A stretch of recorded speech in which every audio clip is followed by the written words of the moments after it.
What's up, everybody? Welcome to the Christmas episode of Peach Basement Season 11.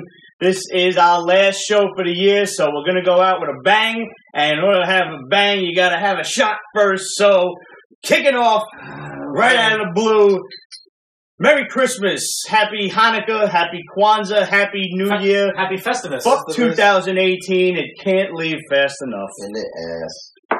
To all my ho-ho-hos.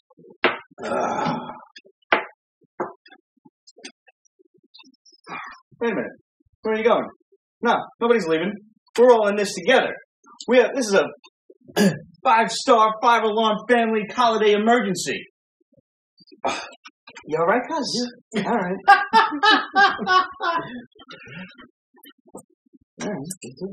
We're gonna have the happiest Christmas since Bing Crosby tap danced with Danny fucking Kaye. And when Santa squeezes his fat white ass down the chimney tonight, he's gonna find the jolliest bunch of assholes this side of the nut house. My absolute favorite line. What? Alright. So guys, we got some great stuff to talk about this week. We got the Avengers Endgame trailer, which premiered just after our show last week. We've got the Godzilla King of the Monsters trailer. We've got the Umbrella Academy trailer. We've got Snap Flash Hustle from Black Mask. We've got Dark Horse's Black Hammer, Cthu-Louise, Goddess Mode from DC, and the Batman Who Laughs. Image gives us Spawn Kills Everyone 2. Marvel's got Dr.Strange and the Silver Surfer, The Best Defense, 2 separate books. The Fantastic Four Wedding Special, and Miles Morales' Spider-Man kicks off another number one. Another. It's Christmas in the basement, guys, so grab your shots. We're getting started. I'm going to fill us up again. Oh, boy. We got to finish this little bit, because then we got another little surprise to go. But first, let's talk about the Endgame trailer right out of the gate. Hold on. Before we start talking about it. Okay. I gotta ask, you think this is too freaking soon? The Endgame? Yes. No. It's in April, for crying out loud. This was around the time we got our first teaser for Infinity War. Two things. We knew this was going to be a 2-part film, right? So, what have all the last several 2-part films have been? They've come out one year after the previous part. I think I thought it was an 8-month difference. Only 8 months? Yeah. But this actually didn't tell us anything we didn't already know. All this did was serve to whet the appetites of the fans who were sitting there drooling and crying since Infinity War. I know some people who are still in their feels about that shit. Yeah. It's traumatizing to some of these people. And I'm like, hashtag Donald said nothing wrong. But anyway, I mean, we actually get more questions than we have answers. We know Tony Stark was trapped on Titan with Nebula. Yeah. Now we see him in what we can assume is Nebula's ship. Right. You don't see her, but you see him. Well, they do show her. Right, but later she's on some kind of a ship. Right. So yeah, she's standing there and she's it looks like she's looking at Gamora's, I don't know, helmet or something, I don't know, gun, whatever. It looks like there's something reminiscent of Gamora in there that makes her think, and she's like, oh, touch the wall, and, scene fades to blur. I'm thinking she's probably on the Milano at that point. Probably. The cookie? Yeah, no, the lovely Alyssa. Because the Guardians took the Milano to Titan, right? Yeah, but then they demolished that shit. Did they? Thanos beat it up or something? No, we gotta rewatch that shit. He fucked that up. Remember, freaking throwing a rocket took the jump ship to Nidavellir. Yeah. Right. But at this point, we have Stark in some sort of ship. Yes. I don't know exactly which one. My, fucking Marvel space mechanics are not up to snuff, I'll admit. But he's alone in the ship. What I'm guessing is somehow Nebula sacrificed herself to power the ship and get him on his way, which would explain why he's alone and why power's running out. Who do you think's going to rescue him? We have a few options here. We have Captain Marvel, obviously, because her movie's coming out in March, and she is a spacefaring hero. Yeah. We have Valkyrie, and the rest of the Asgardians, who we did not see, unfortunately, in a cutscene from Infinity War that we do know exists, and unfortunately, the Russo brothers were a bunch of cockbags and couldn't give it to us in the deleted scenes. Thanks for nothing, dickheads. Not dickhead. It's expensive. I don't give a fuck. Are you going to It's seriously fucking tell me Disney. It's fucking Disney. Thank you. How much did they already spend on that? I don't give a good goddamn. How much did they make? The mouse is sitting there, coming fucking money. You don't get to drop the expensive clause. 90 years old, too, by the way. That's what Viagra's for. There's a joke going around that it's Korg. I would. Oh man! The conversation between Korg and Tony Stark is worth the price of popcorn. I would love that. I mean, shit. You know, know, so you made an iron? I made a rock?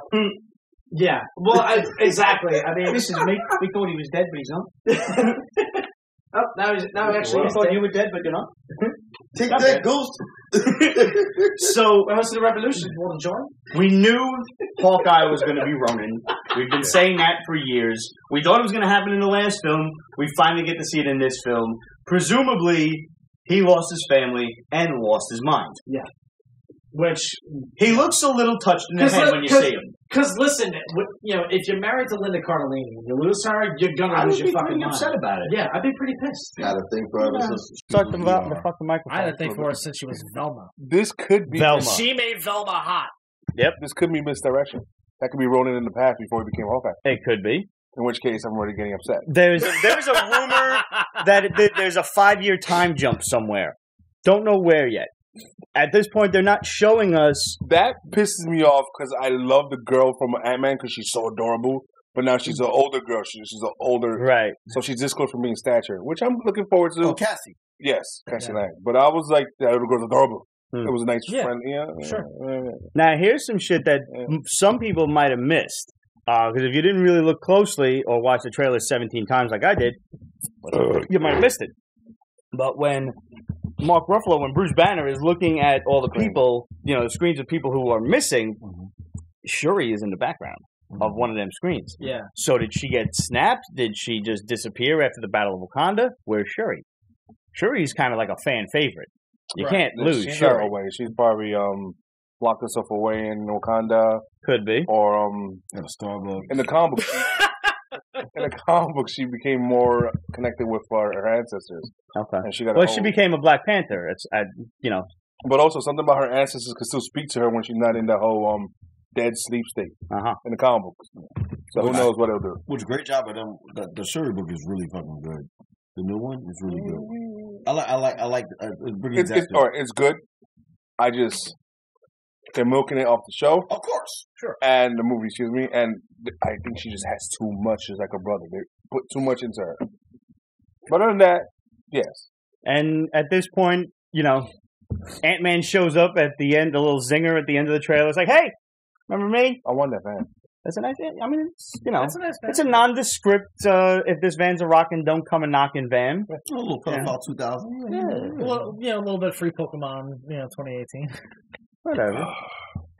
But, you know, which led to the meme of you got Captain Marvel on one side, who you thought was going to save the universe, and then there's Ant-Man on the other side, who is going to save the universe. Yeah. And once again, I want to reiterate from last week, there's a throwaway line in Ant-Man that when last we saw Scott Lang, he was trapped in the quantum realm. Yeah. But Michelle Pfeiffer, before she got snapped, said, don't go near the time portals. You'll get sucked in, and who knows when you'll pop out. Not where, when.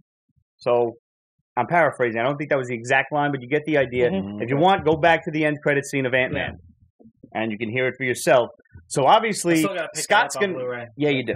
Yeah. Scott's going to come through... Love the shit out of it. It's very fun. Yeah, a lot of fun. But Scott's going to come through with probably the solution to arrive at the solution. You know? Like, he's going to solve for X, and then you can solve the rest of the equation. And this is what, 2.5, 3 hours?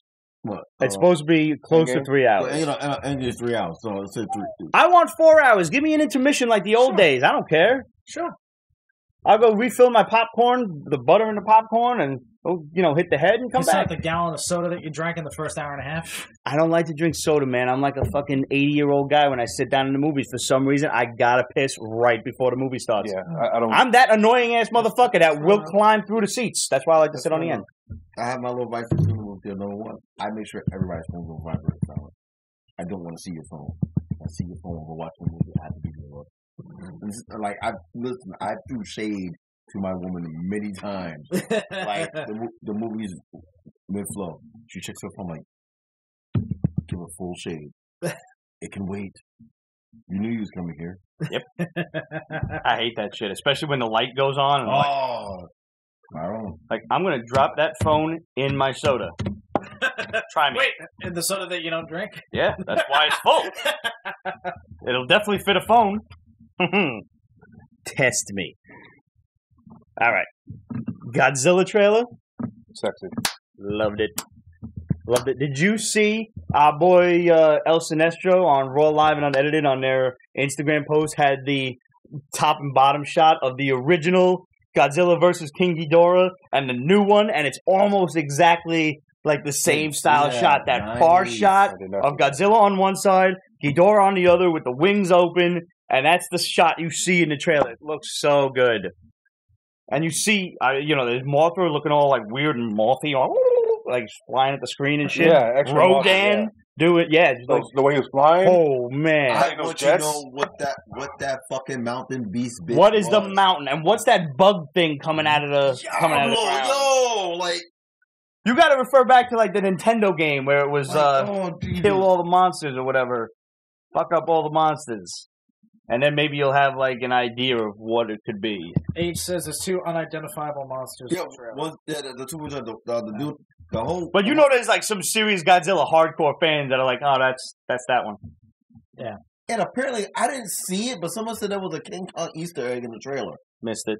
The trailer? Yeah, I watched that trailer like aside from could it just be like something with Monarch? No, I would expect that towards the end, like a secret. Like there's a slight King Kong Easter egg, and I'm like. I don't see it, and like, mind you, I'm Komunga, the spider from Godzilla. Nice. Thank you. Ew. I didn't see it. Age is on his shit, man. Remember all day Saturday, I'm fucking watching the Brazil Comic Con. Well, I gotta hand it. Yeah, you were on point. Like with all of the information. Like I thought you was in Brazil. Yeah.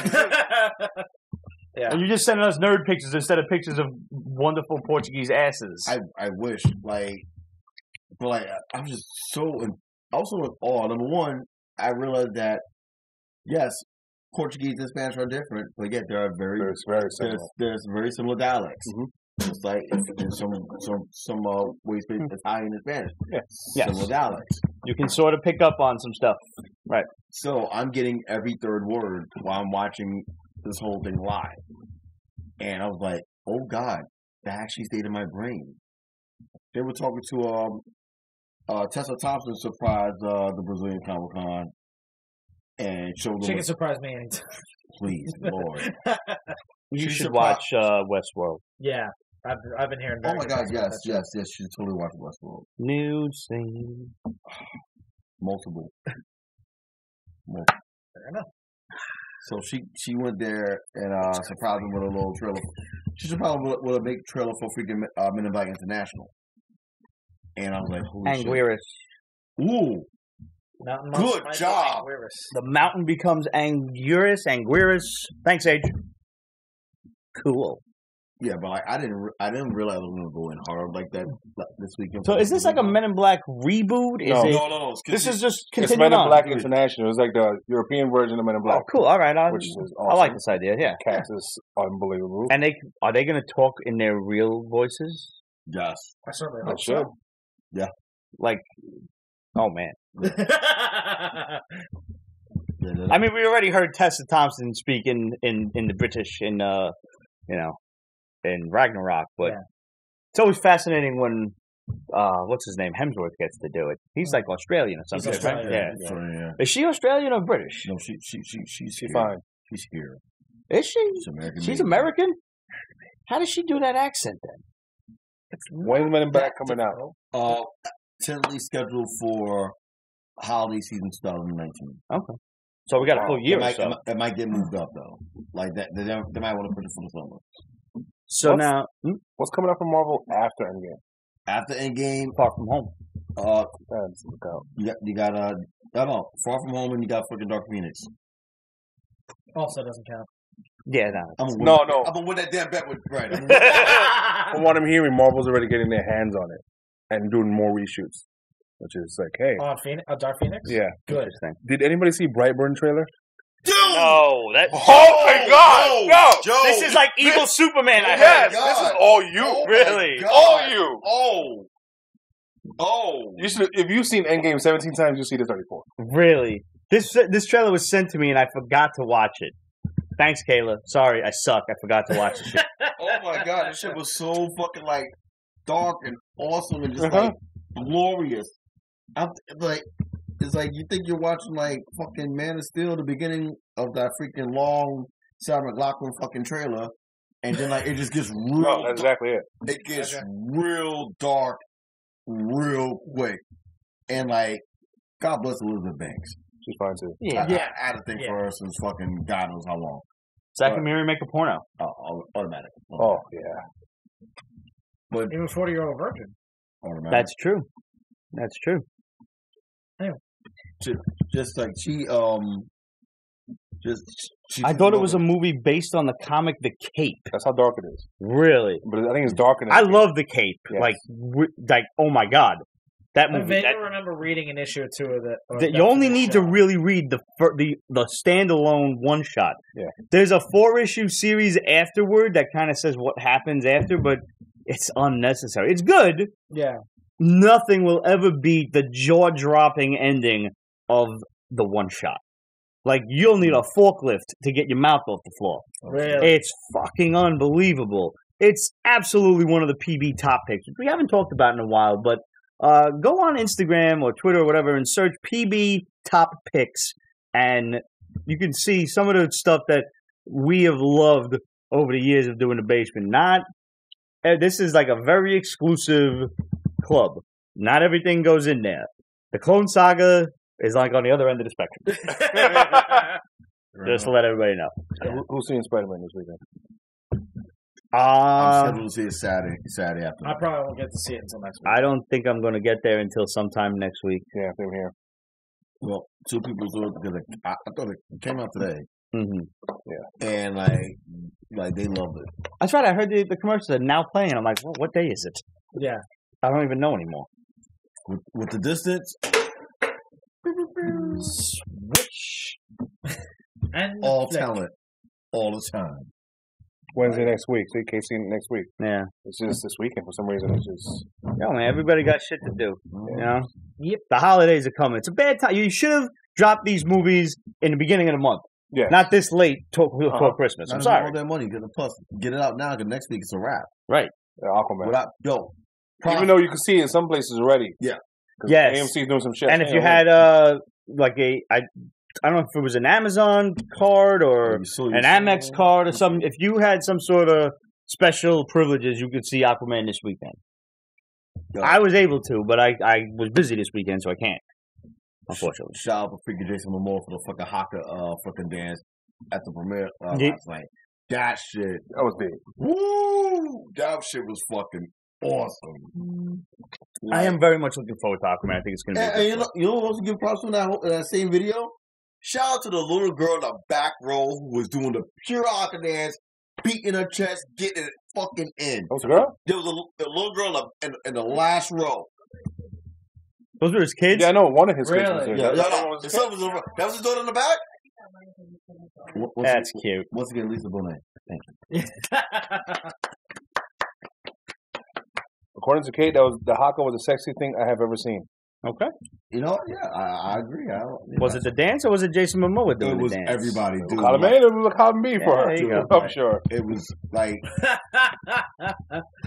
I haven't seen that much passion in like public since like my aunt's sweet potato pie on fucking family reunions. Nice. And she only made 2. He needs to do a movie with The Rock. Yeah. I think everybody needs to do a movie with The Rock. Dude, The Rock should be the next Kevin Bacon. Like, I just degrees of The want Rock. to have a drink with both of them. the camera will come if that should happen, right? Women out there would leave their men. Like, no. Yeah, pretty much. Women will leave their women. Like, that's too much. Yeah, I can't argue with that one, Kate. Ruby Rose is pretty goddamn Kate said hot. her latest crush is Ruby Rose. Damn that girl. Yeah, We're going to talk about that in a little She's while. pretty fucking hot. Let's finish off the Umbrella Academy trailer, which I didn't get to watch, actually. How was it? I'm very happy. Yeah? I am. I need to mean, get- You I need were to big read on those- this back. I need to I read those do. damn books, man. I do like the books. They should only be read as whole books. Waiting every month for this shit is trippy because it's a trippy book. Mhm. It's weird. It's definitely alternative. It's good. Is it still coming out? No, yeah. the new one, yeah. Hotel Hotel, Oblivion. yeah. Hotel Oblivion, yes. So it's the third volume right Okay. now, and it's good. They didn't give us the weird trippiness of it. Just you just know it's different from the trailer, which is fine. And it's my homegirl who was in Juno. What's her name? Ellen Page. Ellen Page. Ellen Page, I I have love such a her. crush on her. I Do love you? her. Yeah. She's cute as a button. Give me a chance. I'll turn you straight. On that note, Oh, man. I went already, so I know. you guys finish that off, and then we'll finish this off. The trailer was great. Freaked it up. Mary J. Blige was awesome. Where? You didn't see it in the trailer? No, Juno. Yeah. Yeah, and there you go, Casey. Don't forget Mary J. Blige. Yeah. Hannah, you Wow, in I need didn't of a know. refill? Yeah. She's mesmerized. Is Yeah. it a cookie? And also thank you, Jared Way for putting freaking Tiffany on the fucking trailer. I appreciate it very much. That song will stay in my head forever. Greatest song ever. One of the She's greatest hot. redheads ever. Thank Yeah, you. she was in Playboy.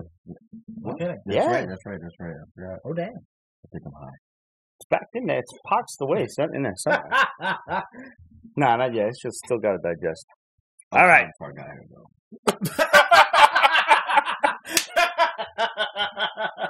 Vegetable Tube says nice sorting hat. Thank Oh. you. I read that way too fast. That's a Gryffindor. nice snorting hat.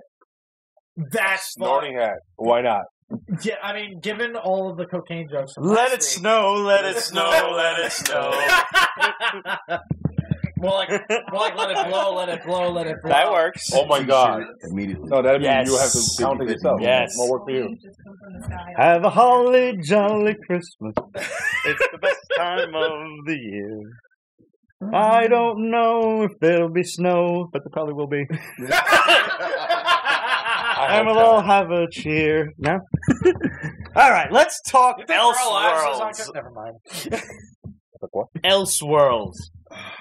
This was great. So great. Like, honestly, the best crossover the CW has done so far. Some people were shitting on it, but I really think those people are impossible to please. Sure. Like, it's a TV show. So There's From going to Delaware? be somebody out there who's They're going to from find a Delaware? reason I to don't know. shit on anything. Yes. It doesn't matter. I had so much fun with this. And I hope everybody who saw Elseworlds got to see Legends of Tomorrow right afterward. I think. Because there were a lot of jokes. Just really quickly about Legends, they walk in, and what have we always said about this show? Never takes itself too seriously. No. They walk in, and it's like Commander Steele and Sarah and the rest of them, and the little dweeby guy who's Gary. working at the bureau, Gary. Everybody loves Yeah. Gary. Yeah. It's like, you got a call from Barry Allen, Oliver Queen, and Kara Zor-El all at the same time, and he says, "Oh, it must be time for the annual crossover." Kate wants to know, was it smart leaving Legends out of the crossover? Yes. Yes. For the I'll do the spoilers. I'll go for it. Go to cheese. I'll think of cheese. Crisis is finally here. We've been talking about Crisis on Infinite Earths since like 2015. This has been the plan all along. You saw it on the newspaper. Flash vanishes in Crisis, red skies disappear. Whatever the fuck it was. Flash disappears in Crisis, red skies vanish, I think was the article in the news. Remember, like, he's always looking at that newspaper? Uh-huh. Crisis is coming. That is the crossover for next year. I loved how, like, they wake up and they're automatically the other person, but somehow they still know. Yeah. And that's like, you just kind of got to bite that. Yeah. You know, okay, they still remember who they are for no fucking reason at all. They shouldn't know who they are. But that would have been a whole other episode of trying to remember who the fuck they are. Mm-hmm. Yeah. So let's just jump ahead. Ollie wakes up and gets a kiss from Iris, and at that point I've been like, sorry, Barry. Go back to bed. Ain't even trying to find your ass. She's annoying. They are all annoying. They write women fairly horribly. But her and Felicity... They write the significant other very annoyingly. Yeah, it's borderline fridge tactics. You know, what I mean by fridge is like the freaking, the whole Kyle Rayner thing. When they fucking... Oh, the fridge! Yeah. Okay. Man, I thought you was talking about Refrigerator Perry. And I was trying to figure out what you meant. I'm glad you broke it down. No, he was one of my favorite Joes. He was only in the mail away tour. I mailed in like 7 of them. But anyway, so they go and meet each other, and now they have to convince everybody else that we've basically been Freaky Friday'd, you know? Yeah. And I kept on referring it to it as that. Yeah. Which I think is great. It's a classic movie. Yeah. And Quantum Leap. That's a good joke, yeah. And I like how they kept explaining it. Like, they really went full geek on it. Like, no, but I would only appear as me in the mirror. And the last one, when it got the freaking Gangster Cisco, and like, yeah, it's like Quantum Leap. He's like, oh, yeah. Gangster Cisco. And it was really good, but I mean, let's get down to the brass tacks here. We finally got a Superman in the black costume. That was awesome. Finally, it wasn't Superman, Hey, but it was a good loophole. Yes, it was. I am fully accepting of that. I'm fine by it. Had to go to Earth, or Earth, what is it, 38, I think? Mm-hmm. Get Superman to come back and fuck up Superman. And I mean, that was as good as a kneel before Zod as we were going to get. Yeah. And please. No, go ahead. No, it's like I loved in every single moment about this crossover. But there's one question and one like it's not like a nitpick, but it's like I need answers with my OCD. All right, go for it. All right, so it's clear that freaking Supergirl, Superman's from Earth 38. Yeah, they're not from Earth 1. Yes. But at Earth 1, Bruce Wayne is referred to on a regular basis, and a little Easter egg throughout every episode. Right. So, are you telling me that Superman and Supergirl don't exist at Earth 1 at all? Yeah, pretty much. Only exist at Earth 38. Yes. But see, so far. Okay, you're opening the door of a very tangled web here. Mm-hmm. Let me say one thing first before we attempt to break that down for you guys.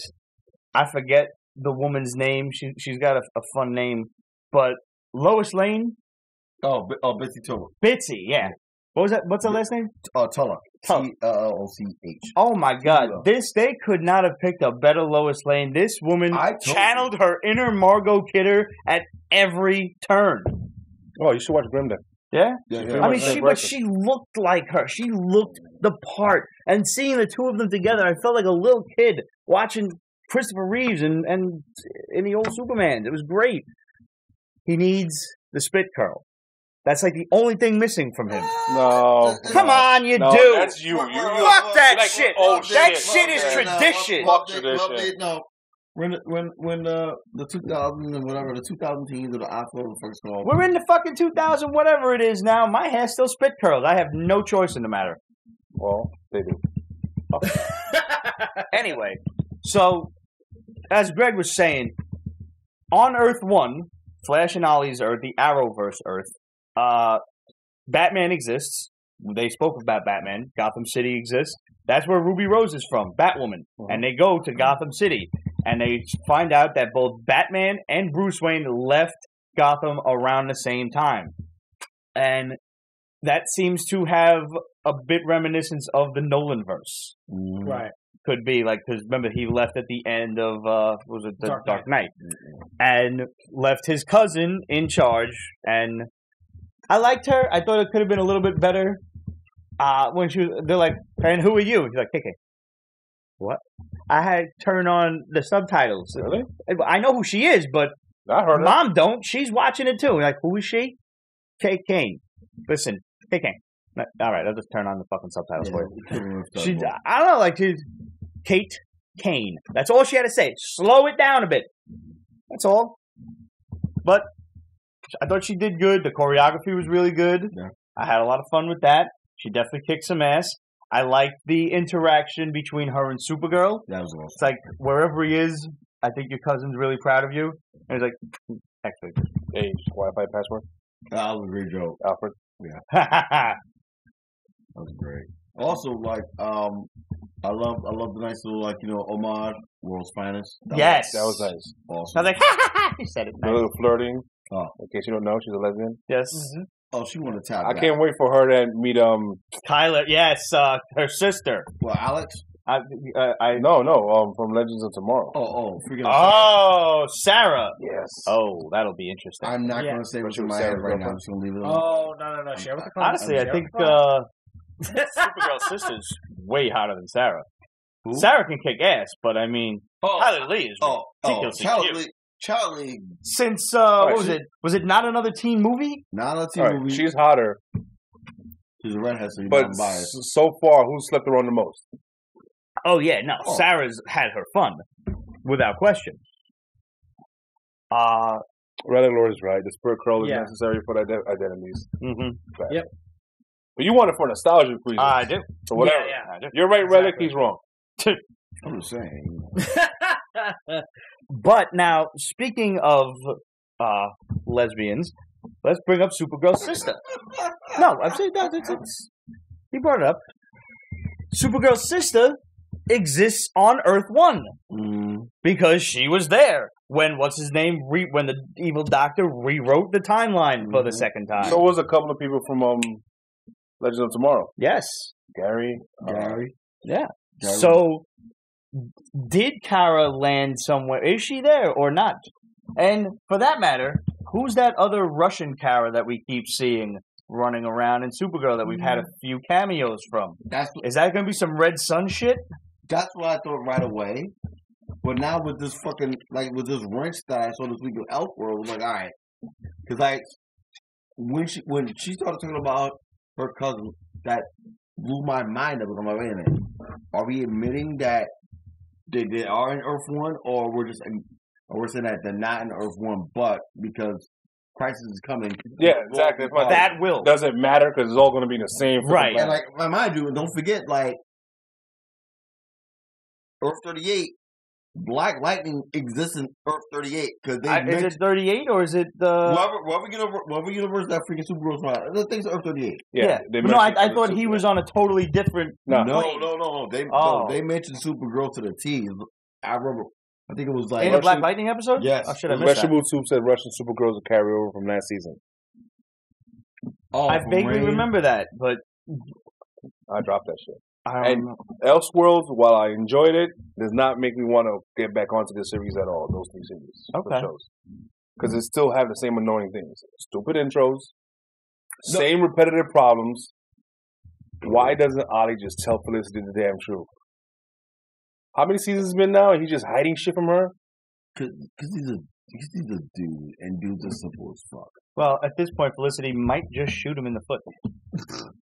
Felicity ain't taking no shit no more. She's cute. And it's about damn time. It is about time. Have you noticed this? Everybody else around Ollie has grown the backbone that Ollie's had in season 1, and now he's like, you shouldn't do that.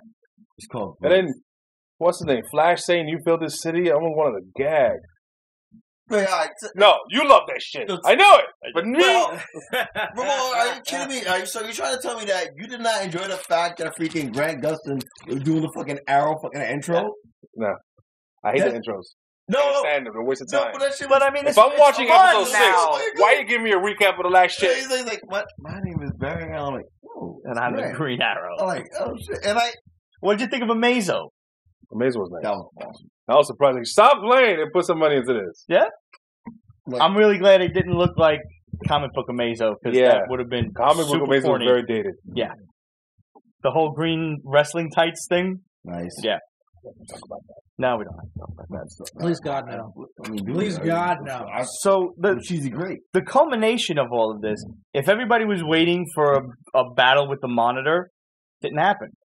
the Monitor, although he had a really friggy way of doing it, wasn't really a bad guy. He's the world's greatest douche. He's absolutely a douche. Oh, sweet Jesus, he's a douche. He's the Billy Zane of fucking supercharacter. He's like the boss that threatens to fire you just so you do a good job. Yeah. And then says, nice. Well, it sounds like our. What do you think he promised? Sounds like our old fuck. Never mind. I don't know. I have a feeling Ali promised him something to get something. Oh, he made a deal. He totally made a deal. Either soul, he has a freaking like. I don't know. That's like some supernatural shit. Twerked like Randy Travis or So something. is Deegan now the anti-Monitor? Sorry. I hope not. No, God, I like hope Deegan. not. The actor who played him. Yeah. He's really good. Yes. I like all of the nods too. to the villains while they were running around Arkham Asylum. Yeah. Mm-hmm. That was great. Also, another props we have to give to Stephen Amell's wife. Great job as Nora Freeze. Oh, I didn't even pick up on that. Yeah. Nice. That's cool. Cool. Yeah, they had I saw Bane's mask, I'm pretty sure. Which actually looked a lot like the one from the Nolan verse. Hold on, that's the thing. Yo, Reddit and Twitter was on fucking fire. Freaking when that shit was shown. And I guess it caught on fire because right after that, fucking Nerdist did a fucking that was the top story of the day. Really? Is the Arrowverse linked to fucking the Nolan verse? And it's not the first time it's happened since the Arrowverse kicked in. So I think it's just easier to do that Bane mask than any other Bane mask. no, but I was like, I think if they're going to give Batman a history, I think the Nolan verse is probably I'm not, I don't go gaga for the Nolan verse, but I think it's the easiest, entry point. Kind of like easiest Easter egg there. To get. Yeah. Because God knows we don't want the Arrowverse being anywhere near Batman and Superman. Jason Hagapino said, shout out to John Scott Barrowman for coming back. Yes. Yeah. Yes. Even though it was 3 seconds, it's still cool. 3 seconds is good enough for me. That's the last time I ever said that out loud ever again. Hello. But no, just like it's always great seeing him on the screen. Like he's on some fucking show right now overseas called I'm a Celebrity. Like I'm a Celebrity, get me out of here. Yeah, yeah. Keep John in the jungle. Yeah. One thing that bugged me was they were both messed up by Scarecrow's formula gas. Right. How did they get cured? Batwoman just showed up and that's it? They were cured? Pretty much. Didn't she? I don't know. She beat the shit out of them? No, she just shoved them to the side and that's it. Poof, gone. Yeah, Redheads. She needed some bat shark repellent for that. Yeah. I would have been cool with that. I would have been, totally. So, close that out. Monitor basically says, I'm testing you. I'm trying to see who's the most powerful because something way worse and way more powerful than me is coming. I think he either means the anti-Monitor which would allude to that it's already in existence and Deacon wouldn't be the anti-Monitor. Or maybe, just maybe, Darkseid? Do you think it could be? He's not going to be used in the movies anymore. He needs more build-up. Okay. I think he's the next big bad after a Crisis. Okay, fair enough. All right, so with them all together now. Yes. Okay. And the Justice League coming as we... That's true. But like that... the League, excuse me. Yeah, but that I have a problem with that now because apparently FX doesn't want to give the name up. Call it the JLA. Done. Fine by me. Or just call it JL. Whatever. It worked in the late 90s. That was one of the best series ever. Yeah, no, I just solved your fucking problems for you. Or just give him a check. Justice. Yep. Just name it Justice. Yeah. Ooh. Name it the Alex Ross book. Oh, that was a gorgeous series. Ooh. And yet a third possibility presents itself, DC. He's basically fixing shit since fixing 11 years. Solve problems. Fix. Yeah, 12 years, man. Good God. Wow. Good Justice Society. Good job, you motherfuckers. Yeah, man. Thank you, man. Thank you. That's a lot of Olympics. Crisis on Infinite Earths premieres fall of next year. Did you see the thing I shared on Facebook with the Olympics? They should have paintball in the Olympics. Yeah, I totally and send each respective country's special forces to be the participants. It's totally coming, and I can see that happening. That's some shit. Yeah. I would watch the shit out of that all goddamn day. Pete, changing topics. JDM is coming back to Supernatural. Yeah. Yes. I was just about to get into that before we went into comics. No, I did not. What? Super Friends theme playing when Ramon met Superman. Not Ramon. Yeah. Oh. Cisco. I didn't realize that. I gotta go back and take a look. But yes, my friend Maria has been calling Jeffrey Dean Morgan coming back to Supernatural since season 14 started. She's like, it's a shorter season. They're gonna end it on 300. She thinks the whole series is gonna end on episode 300. Go out with a bang. And what better way to do it, truthfully, than to bring back Jeffrey Dean John Winchester, who we haven't seen since season 2. We've seen the character, but it's been, different people playing it. It was, I forget the actor's name. Matt Cohen was playing John Winchester for a while. Liz is going to love it. Yep. There's a little thing for him. Just a little. Honestly, I met the man. I get it. I do. Yeah. The charming motherfucker, man. He really is. I handed him my book. I brought him the first appearance of Negan to get signed. He's like, oh, first appearance of me. And he signs it. And I go to shake his hand. He's like, bring it in. And as I'm opening my arms, he's already hugging me. So I'm like, and I mean, he's tall. So I'm just like, peck. He's like a good 6'2", 6'3". He's very tall. Yeah. Especially, I'm like down here. So, Right. It ain't tough to be taller than me. You're practically a hobbit. Go fuck yourself. You're what, like a quarter-inch taller than me? Let's see your feet. No, I'm laughing at my like, we're the same fucking height. Fuck you. And you was just talking about your white-ass feet before. Yeah. We're going to have a picture of all of our feet, and we're going to hashtag it Hobbit feet. Oh, Jesus. We're going to have to Photoshop some hair on that shit, though, I think. No, not mine. Nope. Fair enough. No. All the hair on my body is concentrated like right below my knees. Don't know why.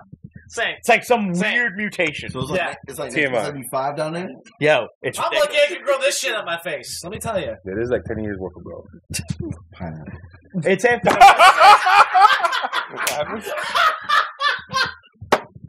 Bringing it back, baby. Bringing it back. I said it's after November. You can get rid of that now. I'm just trying it out. That's driving it. Fair enough. Well played, sir. Well played. Oh, man. Hashtag pineapple. Shall we drink? Here we go. So before we get into comics, it is officially the Christmas episode of Pete's Basement. So the first thing I want to do is show off this really awesome, sitting on the sleeve, ugly Christmas sweater that my boy Matt and Jenny got for me. Showing awesome. all the many faces of Weird Al Yankovic. I haven't found which Christmas party that I'm going to be wearing this to, but all of them. I have a lot of ugly seriously. Christmas sweaters, and I got one other new one to debut. But this is probably getting worn on either Christmas Day or maybe to my work party next week. Got to decide who is more deserving of Al and his wonderful, wonderful Christmas songs, Christmas at Ground Zero, and The Night Santa Went Crazy. Yeah. Hard to really pick a favorite there. Love you, Matt and Jenny. And Miss also, you guys. I ain't seen you in a minute. So, I've been sent this secret Christmas gift. I don't know from who, but there is an elf, not on the shelf, but wishing us good spirits in this Christmas holiday. And whoever you are, Crisis I really don't know. Thank you. This is fantastic. This was left on my doorstep by the Spirit Elf. We got a Jameson Black Barrel. Wow. So that's what we'll be cracking open next. And yes, let the Spirit get into you. When it's hard to get into the Spirit, let the Spirit get into you. That's what she said. It's been pretty tough for me to get into the Christmas spirit this year. As you guys know, my father passed away earlier this year. So the holidays have kind of sucked. But that's right there with you. nothing that a little whiskey can't cure. Very true. And last but not least, before I pour these, I have some Christmas presents to dole out. What? Yeah, just a little something. Is there a redhead in there? Greg? Hannah? Oh, Yeah. Yeah, you.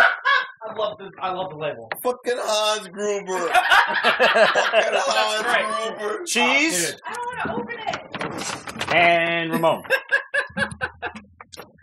I'm going to make my grandma proud because I'm going to take my time opening this. All right. I don't want to mess with the wrapping. And yes, guys, the to and from cards our Hans Gruber, and thank you, Kate, for the inspiration behind that one. Fucking great. That would be cute. Oh, yeah, shit. Yeah. Now I gotta take a picture of this flag. Yeah, that's. You're very neat with wrapping paper, I noticed. You bitch, you. Yeah. Oh, sure. You said it! My first kid is now Pete Chamoto. I want you to know I really tried to get you a Gen 1, but they were just out of the range. Yeah. Is that Soundwave? Soundwave. Nice. Because I got myself on this Transformers kick lately, Yeah. and I showed Ramon the Devastator that I bought, and I was kind of going over the other figures that I wanted, and he's like, if you get Soundwave, I have to kick your ass. So I was like, I gotta get him Soundwave before I can get me Soundwave. Nice. You know how much I fucking love pens. He got me a fucking Black Panther pen. My dude. Yeah. I got the Harry Potter pen with a bookmark. Undesirable number 1. That, you know what? That fits. And Hannah, what did you get? That is what she said. I'm so happy. I'm giving it. Oh, that's fun. What No, you get? thank you, brother. Nice. Nice. Oh, it has a light. That's That cool. light? What? This motherfucker's not trying to be in the dark. See, I opened it perfectly. That the label's still Nice. intact. Oh, that's fucking This is dope. fucking dope, man. You are very welcome, Good sir. luck, man, bro. I love you, man. Love you too. And it's a gel pen. I love gel pens. Aren't they great, They're though? fantastic. You ever Like see... honestly, like in lieu of like an actual technical pen to ink shit when I draw, Mm-hmm. gel pens come in handy. Yeah. They really do. One of my favorite memes that I first saw this year was where they say, oh, you know, sex is good, but XYZ. And one of them said, yeah, sex is good, but have you ever had a good-ass pen? And I said, that shit does glide across the paper. Now you know It really does. Now you know it's a good ass pen. They come with the tips. Yeah. So to take them off the right. There you go. I'm glad you said that because I bought myself one, too. And I would have noticed that, and I would have been like, yo, this motherfucker don't work. All right. This is going on the first. Thank you. I try every year to make a cool to and from card. And for the past several years There you go. in a row, I've done comic book stuff. And I couldn't think of what to do this year. And then when I admit, I bit right off it. I saw Kate making the Christmas cards of Hans Gruber, and I'm like, that'll make a dope to and from card. Yeah. But your Grinch Christmas tree thing you did a couple years back? The Grinch Christmas tree, yeah. Oh, that was I nice. saw that shit on the internet. They had some dude had a cutout of the Grinch, like creeping along, and one string of lights into the Grinch's. It was a big ass sack, Yeah. and I'm like, that's brilliant. That's It great, saved yeah. me all the trouble of decorating for Christmas. So I printed one out, mounted it up on foam core, and cut it out myself. For the amount of effort, that shit. I mean, I could have spent like $30 or $40 on it, but the interwebs wanted like $1.60 for it. I'm like, no, Fuck outta I'm talented here. enough. I can cut that shit out without cutting my fingers off, and still got all 10 digits. So There you go. we're good. There you go. But well, you know, hours of labor wise, is it the equivalent of actually putting up the fucking lights? No, Okay. no, far less. Okay. Cool. Then you know what? That's a win. Yep. That's a win. And I mean, when I first moved upstairs, I had a Christmas tree, a real Christmas tree, 1 year. I assure you, that's 4 years ago now. I think I'm up upstairs. I am still finding fucking Needles. the pine needles Yeah. on my floor. How? I vacuumed before. I have vacuumed many times, not just once. I haven't had a tree in like 3 years. Even a fakie? Even a fakie.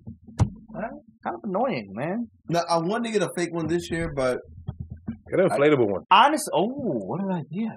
They're out there. Honestly, like, they have Or to like have... or like in Merry Christmas, Charlie Brown, they had those aluminum trees back. that's all I was thinking about getting. I want some shit like the Grinch had, like the Who's had. Like, they have to make an umbrella Christmas tree. Just, and when you're done, shove it in the bag.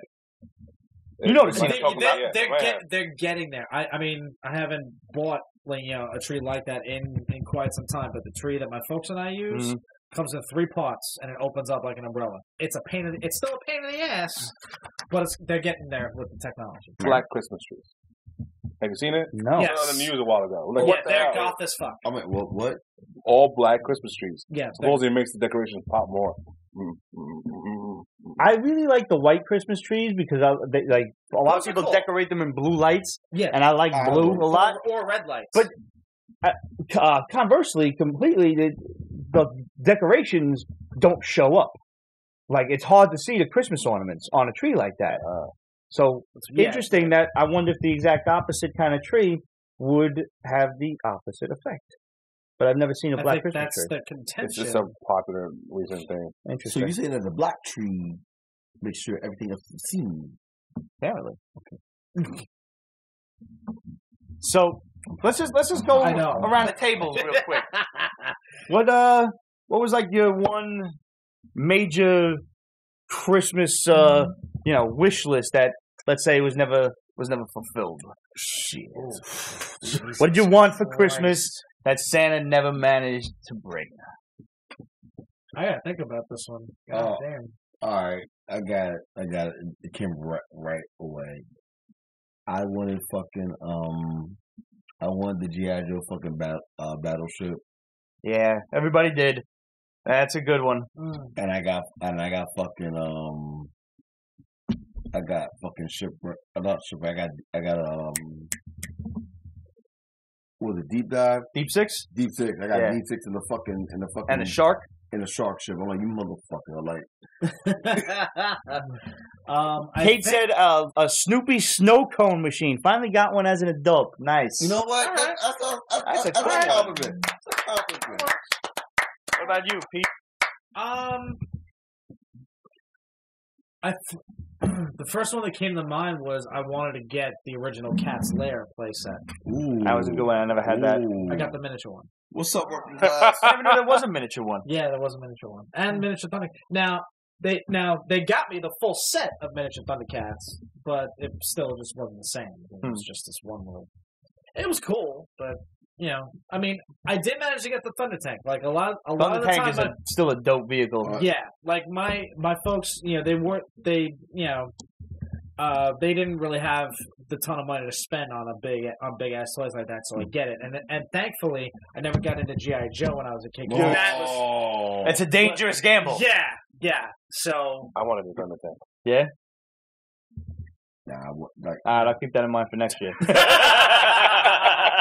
no, but you're right about that because, like, that Thunder Tank, that shit was dope. That shit was dope. But that shit was like fucking $90 for a fucking. It was $90 for a toy in the 80s. That was That hard. could house 6 action figures and actually clawed. Yep. Like Age one in Neo Geo when it first came out. Yes, I remember that shit was Ooh. super Yeah. expensive. Neo Geo was ridiculous. That was like the first really 32-bit thing. It was an arcade machine, basically, in the house. Yeah. It was like I knew a kid in my grammar school that had him. We all hated him. Yeah. Yeah. There's always that one kid. There's always that one yeah. kid. That one kid that got it, and everybody was there for that one reason. And then once that got out of style, you never heard from the kid again. I was a huge G.I. Joe fan. Obviously. Was. And aside from the flag, which I always wanted, and I begged my mother for anytime we went up the avenue shopping, because one store had it for $109.99. Nice. And she wouldn't get it for me. And I like to, every year, point out what it's worth now. But that aside, What is it worth? a complete flag out of the box in decent condition will run you no less than $1,500. Holy In the box, shit! in the box, you could add a zero to that. Really? It's ridiculous. Oh, I've seen a flag go for $15,000. Holy shit, bro. Ungraded. Forget grading it. Because they grade shit. They grade toys now. They grade box. They come, CGC make, it's not CGC, but they make big plastic boxes for the boxes. Ridiculous. Yeah, you know all about it. I do. But I don't believe in that. I believe toys should be played with. You can take care of the boxes. Yes. You take care of the toys. Yeah. Don't let kids get their grubby mitts on them. No. But toys should be taken out of the box and enjoyed. Yeah. And loved. I always wanted the black version of the Sky Striker, which was the Night Force one that glowed in the dark, the Night Boomer. It was a Toys R Us exclusive. My boy Matt had it, and I would always play with it when I went over his house. They still have it? He does not have it anymore. And I kind of yelled at him like, dude, You got rid of it? I'm still alive. Like, I'm still breathing. You still talk to me regularly. That hurt. You saw Adrian? Oh wow, yeah, dude. Yeah, Adrian said that the most memorable Christmas was gift. getting the slime pit from Masters of the The Universe. slime pit was my mother hated the slime pit. because it's a slime. It was messy as fuck. Yeah. The slime would get all over the place, and then it would dry. Parents hated messes or noises. So we had to be Yeah. Have you not heard about was it Dennis Leary's bit about the toys that make the noise, where his parents get his kids the talking Darth Vader bank coin bank. After day 3, the mechanism breaks, so now you don't have to put any money. It just starts That's pretty great. I gotta take this hat off. Wow. Oh, and you have hat hair. Oh, I wow. bet you I do. Got the app. He got that sex hair going. That's that on now. Z28 style right there. I rock Z style right there. Nice. Take it back to the Italians from the 80s. I love it. Louder than love. Truthfully, if you okay, had first of all, Boss freestyle Man- is my shit. I love freestyle. All day, baby. But if I had to choose like an 80s car, and I'm a Mustang guy without question, but if I had to choose, Knight Rider all day, every day. I want a fucking souped up like 84 Trans Am. And then I'm going to kidnap Mr. Feeney and make him talk to me. That's hysterical. Seems That's logical. hysterical. He could take you. So probably could. what's really funny is that I don't know if they did this or not, but quick video game aside, Bungie in the game Destiny 2, you have certain specific items that are called exotics. They're rare. Okay. They come with ornaments that changes the look. There's a specific helmet that when you get the ornament for it, it looks like Kit. Nice. It's fucking dope. I love it. I thought it was an homage to Knight Rider. I don't know if it is or if it isn't. I thought it was fucking cool as shit. By the way, so speaking of video games, we also had a question from last week that I posted everyone, which was, who was your favorite NPC from any video game? And I failed to actually come up with an answer. So Same here. Yeah, we're gonna push that one. Gonna give everybody, including ourselves, some more time to think, and that will come back for the first episode of 2019. There you go. And just in case new people that are watching don't know what NPC is. Non-playable character. Character. Yeah, mostly in RPGs. The third or the 10th? Most likely the 10th then, because I'm not going to want to come back after my birthday. So, Yeah. now that we've solved that problem, January 10th will be the next episode. You're right, our birthday. Yeah. Beginning of the 12th. Yep. Speaking of which, next story? Yeah, most likely. Okay, cool. So we had some questions from last week that we didn't get to, so let's run down these for a little bit. True. Kate wanted to know, because there's been much debate about this recently, is Die Hard a Christmas movie? Defend your answer. I need a drink for this, because the answer should be obvious. This is the black, right? Uh-huh. Okay. I'm standing right here. Oh, thank God you did that, then I swallowed. Because I would have spit that shit I've all been over the waiting to place. say that for years. Thank you. Die Hard is 100% a Christmas movie. I did not spit take. Let the record show. Simply put, he is at Nakatomi Tower for a Christmas party.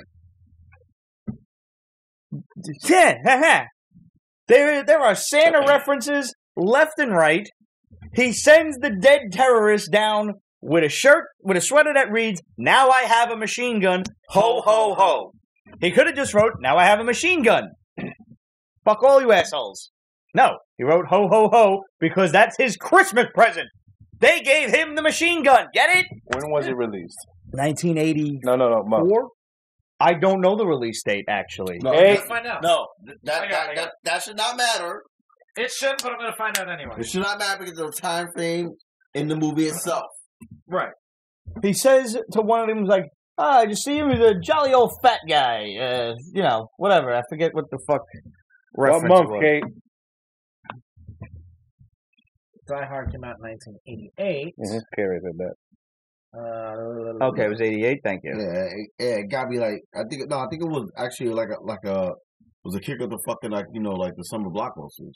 So I want to say it was like maybe June. Probably. That's I mean, ballsy. they They were really rigid about doing blockbuster films Yeah, they didn't. in the summer. They didn't care about time. It's not readily available on IMDb, so I'm gonna have to do some digging. Just Google Die Hard that's what 1 I'm release date. Die Hard. So while he's figuring that out, El Sinestro sent us some jokes.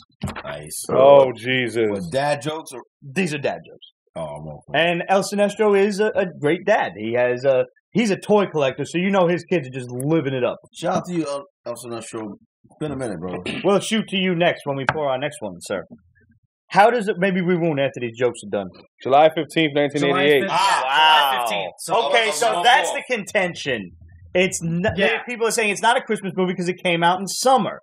Does a Christmas movie really have to come out in the holiday season, or can it just be thematically a Christmas movie? Oh, shit. I know, especially What? because I threw in the word thematically. You don't hear that one too often. That, too. Yo, the Chargers came back and won.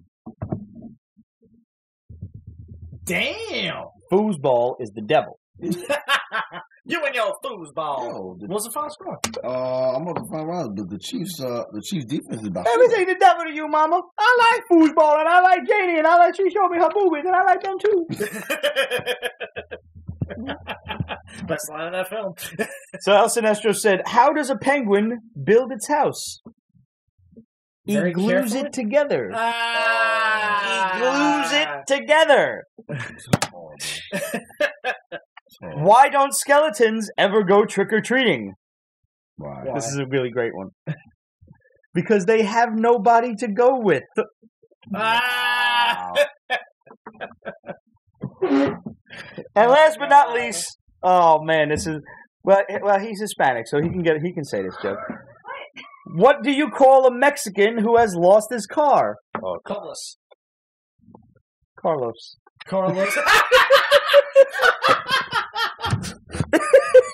Get your head off the table, my grandmother will Actually, I only say that because there's a joke for musicians out there.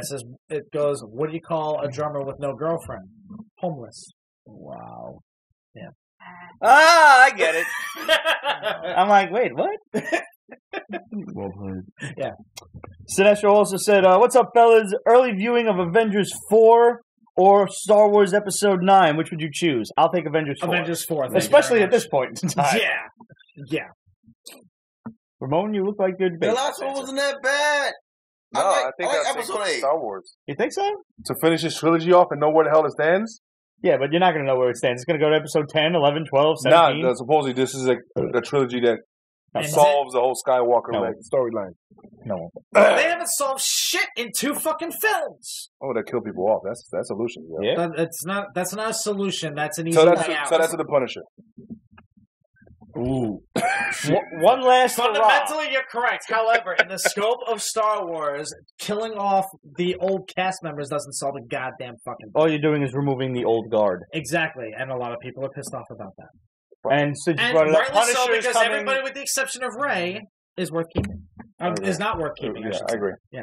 Punisher season 2 should be out. You said about January 18th. I think They said January, but Martin Luther King weekend. It's a holiday weekend. If you want to get the most streams, extra day to watch it and Extra everything. streams, Yeah. yeah. And yes, they probably will cancel it right afterward.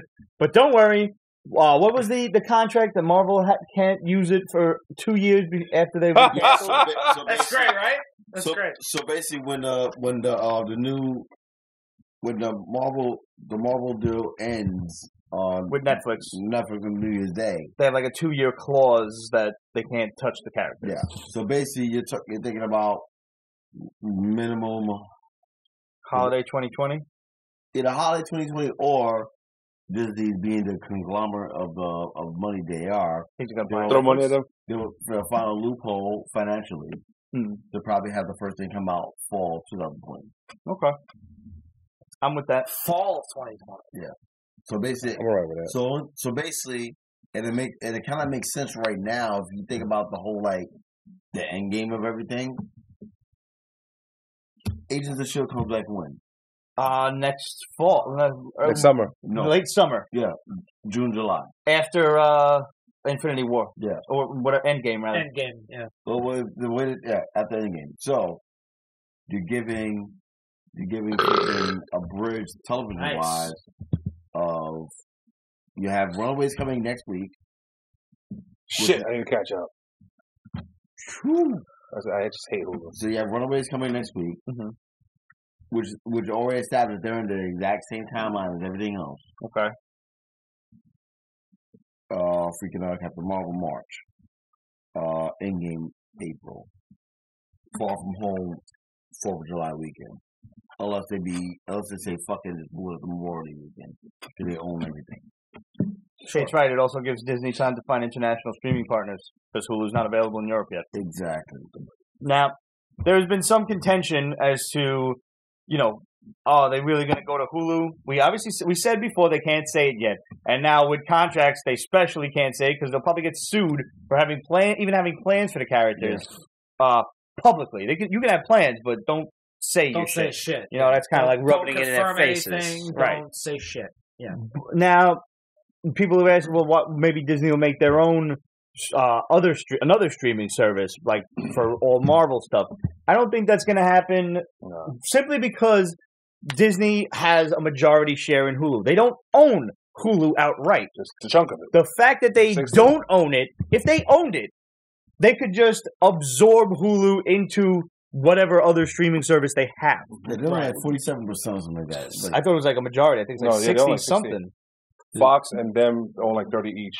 Oh, that's right. For the characters. So the fact that they own as much of Hulu as they do means they're going to want to return on their investment. So they're going to want to push as much content to it as they possibly can to entice you into getting it. Because honestly, I haven't found a fucking reason to get Hulu yet.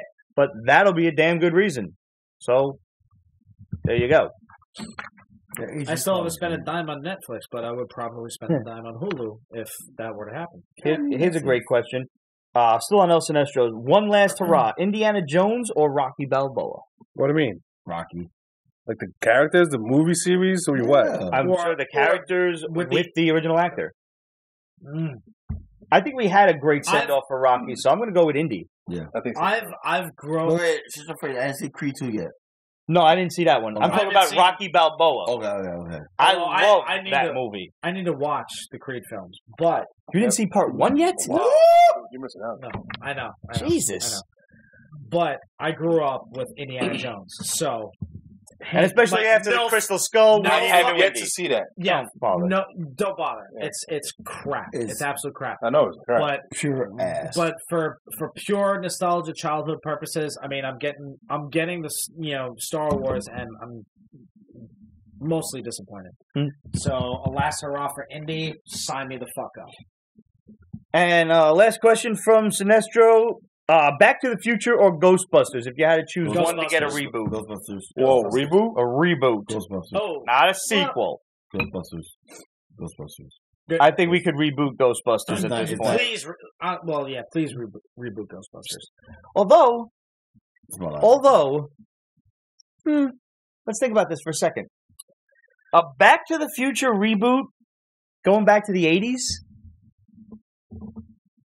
that could prove interesting. Well, because this generation and their what if they actually brought in Michael J. Fox and Christopher Lloyd and Leah Thompson, and maybe it's their kids? Maybe that's what he meant. Marty, you got to come back with me. Back where? Back to the Future. I thought we solved it. It's not you. It's your kids. God, well, that actually fucking work. I actually was thinking when you see this shit. I don't know if I want to see Michael J. Fox on screen. Just for like a few seconds. So shaky seconds. They are shaky seconds. He said it, folks. He said it. Not me, for once. It's okay. He won't have to hand them anything. Y'all all going to hell. Yes, we are. Yes, I'm driving the bus, motherfucker. What?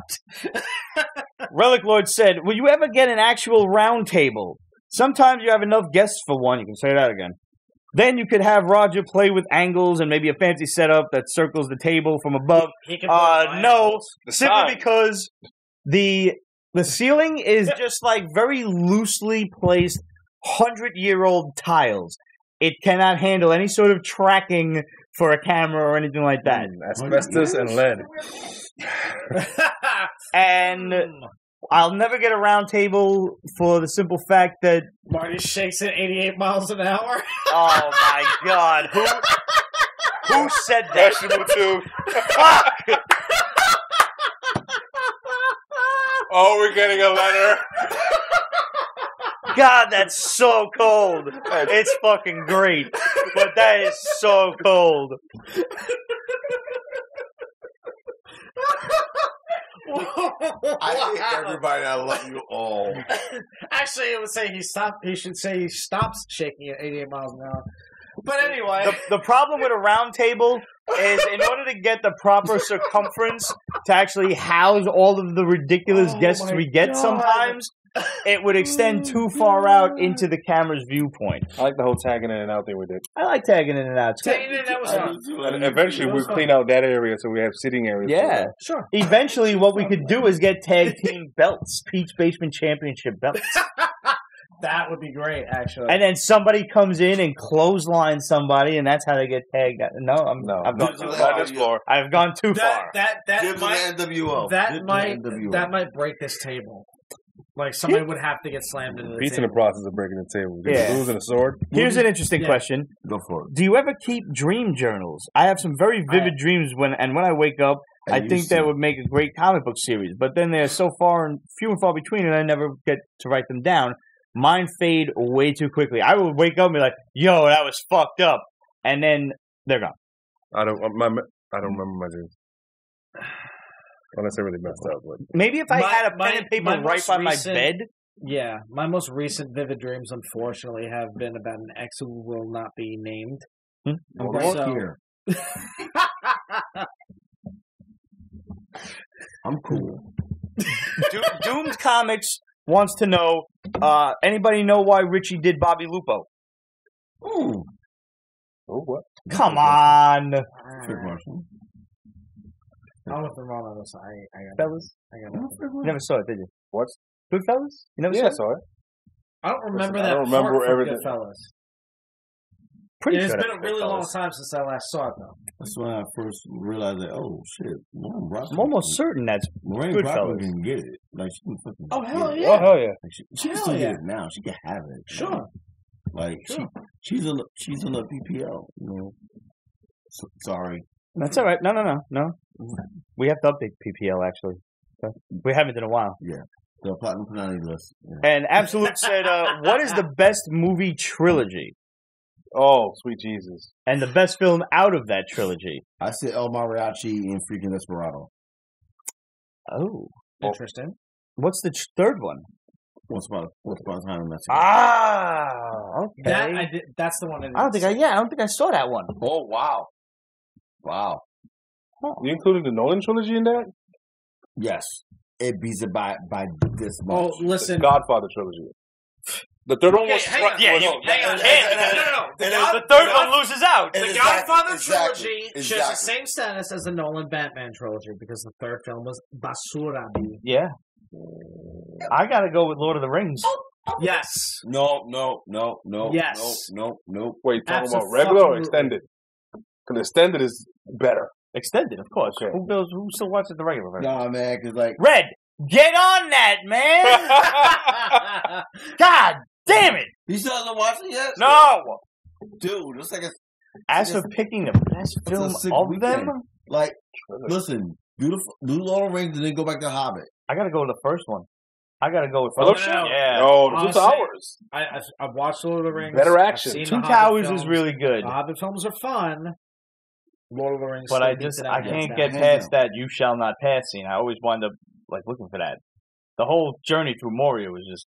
That was nice. The best thing about fucking. That was one. But the battle at Helm's Deep was dope. Pretty much. You'll have to toss me. Also the battle when they were traveling. I can't jump the distance alone. You'll have to toss me. Don't tell the elf. A word. That's my best trilogy. Gandalf stole all the Double XP. Comes That's back with great. all fancy new duds and everything. This Yeah. motherfucker. This motherfucker leveled up. God damn. Technically, Evil did have 3 movies. That is true, but the Technically, yes. second one No, was no. almost just a comedic remake of the first. No, It was. You can't count it. Yeah, the moment that all of the wall taxidermy shit starts cracking up laughing, like maniacally laughing. Yeah. That was when me and the ex-wife lost our shit. We were howling with laughter. The first one, Great film. The first one was amazing, creeped the shit out of you. Second one was fun, but it was kind of like, it was almost like Weird Al had a parody of the first one. And then they did Army of Darkness, which was dope as shit. But also very funny. It was the best one out of all three. Absolutely. Hands down. Yeah, that's like basically uncontested. No, there's still people still debate about that shit. Yeah. Evil Dead or the Evil Dead remake? Wait. Original. Not the Wait, hold on. The remake did a pretty decent job, but not the remake. I have yet to finish Sabrina. No. We're talking about the Evil Dead, the movie or Ash vs. the Evil Dead? No, No, the the movies. movies. Which got canceled. Unfucking fortunately, I was really enjoying that. That and Penny Dreadful, yo. That trip was awesome. Oh, yeah. Yeah, that shit got canceled too. Why the fuck? I don't know. No, didn't they bring back some kind of like a prequel or something to it? Yeah, but like, why Is Eva Green still in it? fuck a prequel? Yeah, Eva Green makes that show. I'm sorry. Oh my god, She's amazing. So does Billy Piper. Oh my god. You don't watch Doctor Who.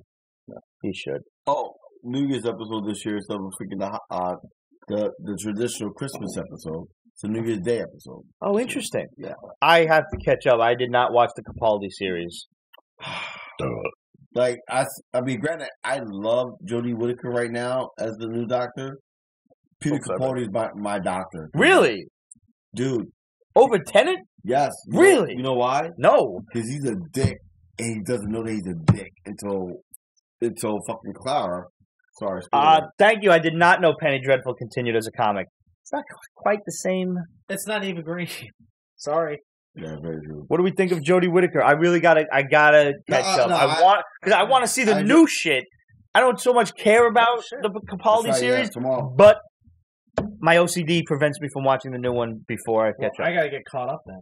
Oh, actually, no. Wait. In 2 minutes, the final season of Voltron.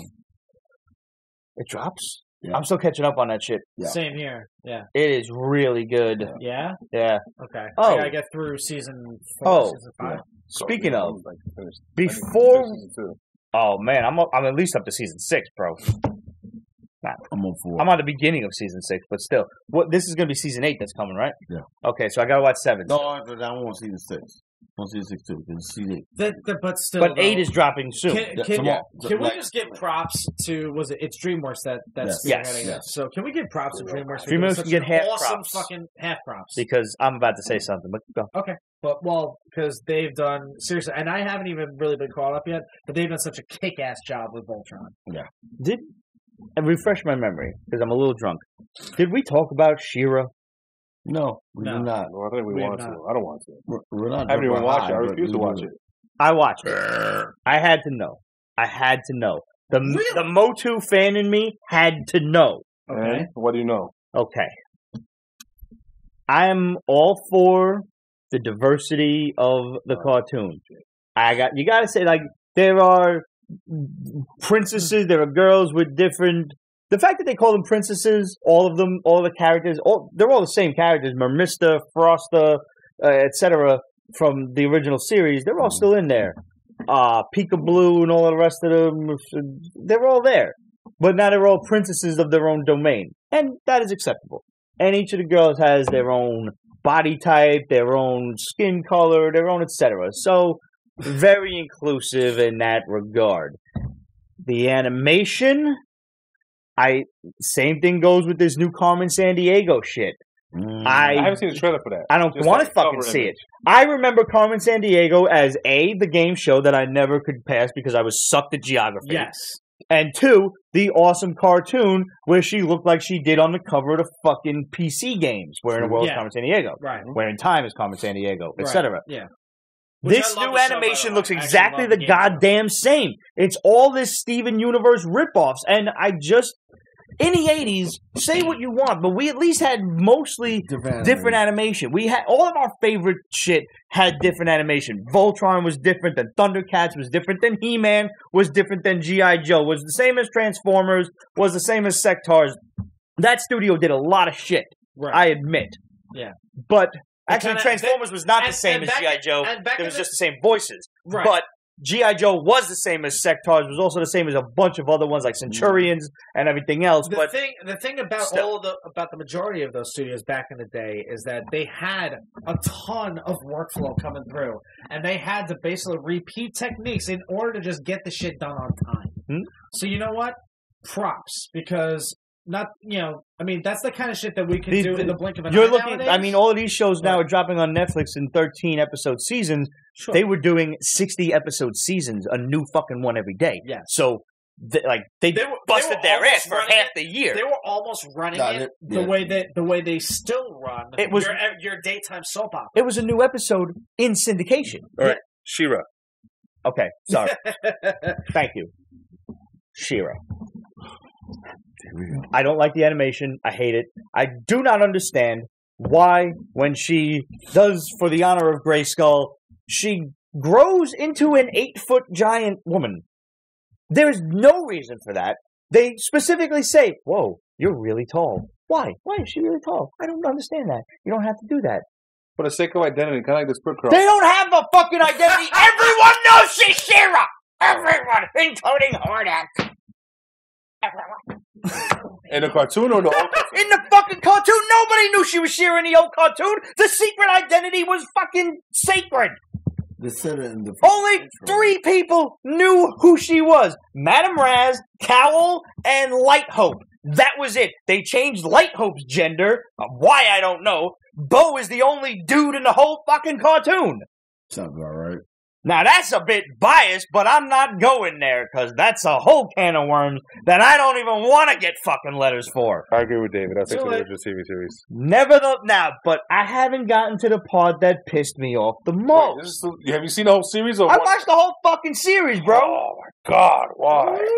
And this, I can wrap my head around every single thing about this cartoon. Everything. But watching the old cartoon, which season 1 of She-Ra, all 60-something episodes, is on Netflix. So is He-Man. But that's not that. There was a certain manner of speaking, much like I'm speaking now. Something I would call almost high speech. Like, they would speak in that melodramatic kind of cartoon, comic booky way. Mm-hmm. Sure. This shit is like being trapped in a room with 14-year-old idiots for 6 hours. It's nothing but idiotic fucking internet speak. And my God, I just want to fucking punch each of the characters in their throats and then go out and just punch random teenagers in their throats because I know they speak like that. Maybe this isn't for people in our age. Which is where I'm going, which is like the close of this. All of that said, punching teenagers is a highly encouraged hobby, but no, we really don't encourage you to go out and hit kids. Too much paperwork. Totally a lot of paperwork. Especially if you say you were inspired by Pete's Basement, it's going to be a whole lot of problems for us, so just don't do it. Or if you do it, just don't say that, okay? Don't lead them back here. Why? Because snitches get stitches, and that's not cool, yo. Exactly. Anyway, all of that said, I know that this show is not for me. I get that it is made by people like me who simply have no respect for what came before them, what they watched, and they thought they could make it better. But, much like Congress, they decided, I have a great idea, and I can make it shitty. There's your answer. I don't like it, but you know what? My nieces do. So, great. At least they're watching Masters of the Universe. And, last but not least, I never, ever, I will cut my pinky toe off to prevent it, ever want to see a He-Man remake in this style. It's going to happen. It's not going to happen. This show will not last that long. It'll get another season, and that'll be it. That's it. You hope. No, I really think so. Also for it to work. 3 tops. And the way they've introduced it, they won't be able to introduce He-Man beyond until about the 3rd or 4th season. You know what'll happen in worst case scenario? This will be successful. He-Man will come out. And after that? Then there'll be a stupid movie. No. They'll do G.I. Joe. They can't do G.I. Joe. Yes, they can. In this day and age, they can't do G.I. Joe. Okay. No, wait. There'll be way too many butthurt assholes out there. They'll be fighting with fucking sticks and rocks. Probably. They can't shoot guns at people. What are you, nuts? Oh, my God. They'll pussify G.I. Joe. Yeah, they will. You can't. No, don't say it. Don't put that out there. I stopped myself from saying that. You kidding? Motherfucking Roadblock will be sitting there with the mod deuce, like boom, boom, boom, blowing away Cobra hisses, and some fucking idiot congressman will come up like, I'm sorry, you can't have this. And he takes that away and hands him a fucking pistol with 6 shots in it to handle fucking enemy tanks. Like, well, all right, we're done. Remember to see it from home, right? So, speaking of insanity, This is why I stick to playing video games. The Batman Who Laughs, Excellent. issue 1. It was wonderfully done. It Book of the week. really was. It was book of And the I week. was hesitant. Yeah, absolutely. Yeah, I thought it was moving off the freaking success of, Metal, which Metal. surprisingly was successful. It didn't suck. It was convoluted. Yeah, okay, thank you. Yes. But, and like I said, the introduction of all of the different Batmen was the best part of the whole thing. Yeah. And a few of them had enough staying power, like the Red Death and the Batman Who Laughs, to stick around. Mhm. So, what happened at the end of it, I'm not quite sure. I don't even think I've finished reading it yet. And I know Doomsday Clock's not done yet, I don't think. No. Yeah. It's only been 17 and a half months delayed. David's right. Scott Snyder always does a great job. He is a good Batman writer. Yes. I really do like his run. Yeah, good. And right now, he's got... They have there's another Batman running around Punisher with Batman. a whole Punisher Batman, basically. They call him the Grim Knight. I'm with that. I like it a lot. I like that. And I like that. the Batman Who Laughs, who doesn't have a code name besides that, breaks into Arkham Asylum to kill the Joker. And the Joker kind of suspected it, so it wasn't the Joker in the cell. Yeah. It was another duplicate. And he led himself out of Arkham and broke into the Batcave and was just kind of waiting for Batman to let him in. How great was that? Yeah. And then he has a great conversation with Commissioner Gordon in this. I don't want to spoil too much. That was awesome. What? Yeah. That The combo conversation with with Jordan. Yes. Yes. Jeez, yeah. Good shoes, man. He's like, I have thought about killing the Joker, and the reason I don't is because I suspect, and this goes to the creation of the Batman Who Laughs in the other universe. Like, I've long suspected that the Joker has some sort of toxin injected into himself that if his heart stops, basically it gets released into the air. So, and that's how the Batman Who Laughs was created in the first place. Was he was infected with Joker serum. But it was a really down to earth conversation because now the Grim Knight, this Punisher Batman's going around Arkham and shooting security guards and everything. And Gordon's like, they know it wasn't you, but they really don't want to see you right now. That's why he didn't tell him the Batman signal. Yeah. This was really good. No spoilers for the rest of the issue. Go pick this up. It's only 6 issues. Yeah. So I highly recommend it. Without a doubt. Yeah. But you know what my favorite part about this was? When the 2 cars get knocked off the expressway, and Alfred's like, Allstate or whatever should consider having Batman insurance. Like, they That do. was Look great. it up. He's like, I'm not going to look up a joke right now. He's like, no, look up whatever I just told you to look up. And he's like, oh, and by the way, they really do have Batman insurance. It's called Dark Knight Returns. Insurance puns. Well done. Well done. And when I go blink, it was like, let's check on that right now. We can get this check. And did you see the security guards talking about it? It's like, yeah, you know, my wife just talk about this Batman policy. That's funny. It's Yeah. fucking great. And like David said, Scott Snyder's a good writer. Like a little shit like that he just kind of throws in for, and like peppers it throughout the rest of the story to Yeah. keep you enthused. Because without that comedy, it would be really So tough. you even text me. I'm like, yo, I didn't get a chance to read a lot today. So is there anything I should focus on? And the first thing out of his mouth was, Batman Who Laughs is really violent. Because he knows that I'm going to gravitate right to that. Yeah. Yep. All right, let's finish off DC with Goddess Mode from Vertigo. It's interesting. I didn't understand a blessed word of this, and I read it. Okay, there's like... It's high techie. Oh, man. There's... Okay, it's the future. Big Bang Theory. This is the future, and everybody's kind of living in a computer simulation. Like, nobody really interacts publicly anymore. There's They're this AI that just runs everything. everything. Yeah. It's like super Facebook. Yes. And to have a meeting with somebody, you just kind of like digitize yourself into the room. And that's that. So this one girl... That's Tinder. I don't know. I don't use it. I'm afraid of Tinder. However, I do follow Tinder Nightmares on Instagram, and that's worth your time. Totally. Really? That aside, so this girl gets caught hacking into the mainframe of the system Azoth that runs through everything. This is the system that encompasses the world. That word reminded me of Raven, of course. Azeroth, Santos. Huh? The magic thing she's always chanting when she does magic. Really? Okay. Azeroth. So the Azoth thing is like, and there was a lot of Azeroth pentagrams is the and planet she was on, or something. that's a god or something she worshipped. Okay, because it reminded me of Lovecraft. Azathoth. I wouldn't be surprised if that's where they got it from. Because everything goes One back thing led to another, and yeah. You know, Azathoth is the 6 degrees of separation. being who, like, he exists beyond the flow of time and shit, like, and is sleeping. So if you hear any talk of like the sleeping beast or the sleeping god, that's Azathoth. There's a lot of people in the comic book who are also sleeping because they have this disease that nobody. Yeah, that we don't know what this disease is. The one thing they can't fix is this weird ass like techno disease or something. I like the book. Did you? It's interesting. You got to give Vertigo a chance because they're building something. Right. These bastards. They're always long with it. It was very talky. Oh my god! But I mean, there's a lot of exposition that has to be handed out to you. Yes, there is a lot. I read a lot, and I'm like, I could have used more. Would you like to know more? Nice. I would like to know more. That should be remade.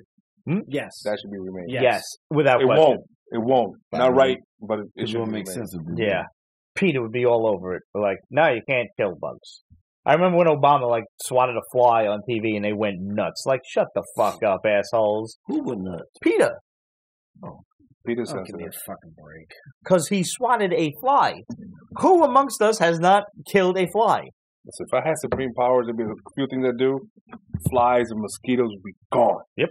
It's the only good thing about winter.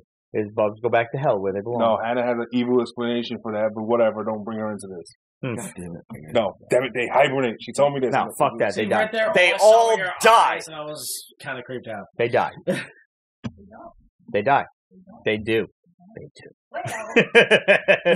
So, like, the end of this, she gets sucked into the computer program. Somehow. A la Tron. A la Tron, yes. Okay. And meets these other 4 heroines and gets recruited. Yeah. That's where it ends. I'm alright with that. I'm going to give this 3. Yes. And see where it goes. It's Vertigo. You gotta give them a you chance. gotta let them explain themselves. It's definitely interesting. And if you're a techie, if you're like a programmer or a coder or anything like that, and the shit and I don't even understand the sentence I just said. If you're one of them people, yo, you're gonna love this, I think. I think especially the scene where she's talking to her roommate, and he's like, the whole program went down, it glitched, and that's what starts this whole big mess of a problem. The computer system that runs the whole world crashed for 30 seconds, let's say. So now she's with her roommate, and they have to reboot shit, and she's like, all right, well, you're gonna see things how they are, and not just with the images Azoth is beaming into our brains. So, like, the apartment's gonna look really shitty for a little while. That's interesting. Like, so nothing around them is real. It even filters air for them. So yeah, and it filters the air because the air is toxic apparently. So unless you're rich, what is real? And no, she finally goes to some place by the beach at air is okay, so air filters will be turned off. Down by the beach, boy. Yeah, mom. If I weren't from Jamaica, man, why would I be wearing this hat? That was a great line. You and your little Puerto Rican friend here. Yo, I'm Cuban B. Yes, Cuban B. Still great. Did you watch pothead movies back in the day? No, not a pothead. Why not? So what? It's fucking funny. So you know how there's certain humor from potheads. What? You know how Never seen it. Wow. What's his name? Fucking Jim Brewer wasn't even stoned in the movie, and he just acts stoned. That's a great actor, by the way. Yes. He was not stoned at all. Once. One scene. I know the story. Guillermo Diaz, Huck from freaking Scandal was in that shit. He was the fuck you. You're cool. Fuck you. He threw a burger at somebody in the face. That's great. A great scene. My friend was quitting her job, And she's like, I don't even know how to tell him. I was like, send that video. This is the best way to quit a job. Just the fact that freaking Dave Chappelle had a chance with freaking Rachel. What's the guy? The actual girl? Oh, Rachel True. The chick from Craft. So he failed that shot? Was she nude in it? No. Then it's not worth it. Rachel, I'm sorry, but I would look immensely because she was great for 50. She's 50? Yeah. Now. Yeah, well, black don't crack. Back then, too. Still, doesn't matter. Yeah. Back then she was 30. You're still freaking hot. Oh, I'll show you, please. Yeah, please. And while you're showing us that, since we brought up the old gods, let's quickly talk about Black Hammer Cthu-Louise. I knew this was so you. You know I was gonna love this. Cthulhu. I was expecting a lot better than this. This was really a kid's story Yes, for it is. Black Hammer. I mean, it's a little twisted for a kid, Yeah, but not much. but it was Goosebumps level. I twisted. expected darker, considering it's Dark Horse and Black Hammer. Right. So there's just this monster girl with, tentacle face living in the Black Hammer universe. And her dad made a deal with one of the elder gods that happens to live in the sewer below Silver City. And he's now like a Cthulhu minion. He's one of the underdwellers or whatever the fuck He has they're a called. Cthulhu head. He's got a Cthulhu head. But he's still kind of a dick of a human being. He's a horrible human He's being. like, wow, your mom's out, so you got to make me dinner. Yeah, and he he's doesn't sitting there work. drinking Or he and doesn't shit. drink. Yeah, he's an asshole. And her daughter, the kid's going through hell because she has a Cthulhu head. And she's getting made fun of at school by all the normies. So Those normies were they're bastards. dickheads. Yo, I was not upset. It's like, okay, I can't say that. No, you can't say that. So her grandfather, like the Cthulhu character who lives under the sewers, Another bridge. keeps calling to her in her dreams, like, "Come to me, come visit." And she's like, "No, no, no." And finally, she stops saying no. She gives in and goes to visit her grandfather. And let's just say things take a dark turn from there. Yes. This is a one-shot book. I think this is absolutely worth your time. If you have a kid that likes horror stories, this is perfect. And it is perfect for, I would say, like 6 years old and up. I would not sense it as from a young kid. I think it's Goosebumps level horror. What about scary You stories? sure? What happened in the school? Yes. That image? Yeah, come on. I don't know. I was watching Jason movies at 5. I turned out fine. Well, that's still debatable. Anyway. It was good shit. It was good shit. I expected nothing from this, especially when I saw it. And I looked and I'm like, wow, this was really great. No spoilers. But it gets dark. It gets pretty dark. Pretty quickly. Yeah. But yo, like, those kids were assholes. They had to come. Absolutely. They had to come. Absolutely. Sorry. Nope. Spawn kills everyone too. I didn't get to this. I hate you. Oh, I'm sorry. Was this that good? I thought this was. No! Spoiler. All right. He poops out tons of kids. Little Spawn kids? Baby Spawn poops Okay. out a bunch of babies. Well, his name is Spawn. Well, he Yeah. spawned spawns. The good thing is, Dr. Strange is in this, Dr. Fate. They bring in all these characters in this because why not? Okay. Fucking with me. And Sorry, this guys. is, it was like, it's cute. The art was just adorable. Very adorable. But it's not for me. Okay.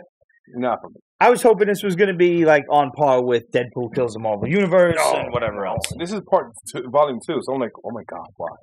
Which, by the way, we have whatchamacallit?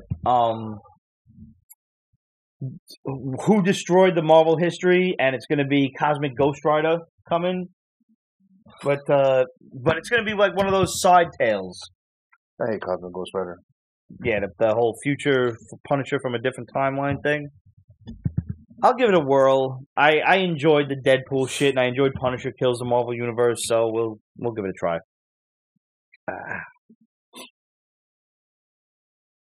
We're going to take a pause for a moment. We're pausing. Yeah.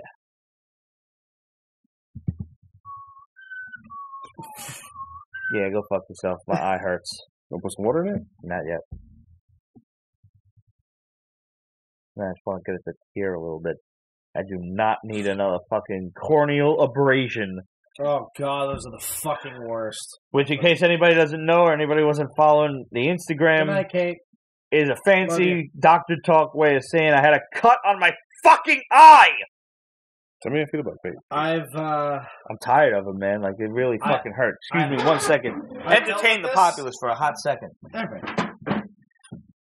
I've gone through what he's going through. Yeah? Right now. It is not fucking fun. That's what's so much alike. Seriously. How you get those without wearing contacts is beyond me. Pete has wonderful luck. I got mine. That's what I she's got- saying. It happened to me, actually, back when my ex-wife and we weren't married at the time, but when we first moved in together, we moved into Queens. It's tail end of summer, and I'm assembling a bookcase. And got the fan going on full blast, oscillating fan. Fan blows the instruction booklet into my face. Oh. You got an eye paper cut? I got an eye paper cut. Oh. That lasted on and off for a year and a half. The initial, it took me about 3 weeks to heal. Every other week, I would get a flare-up.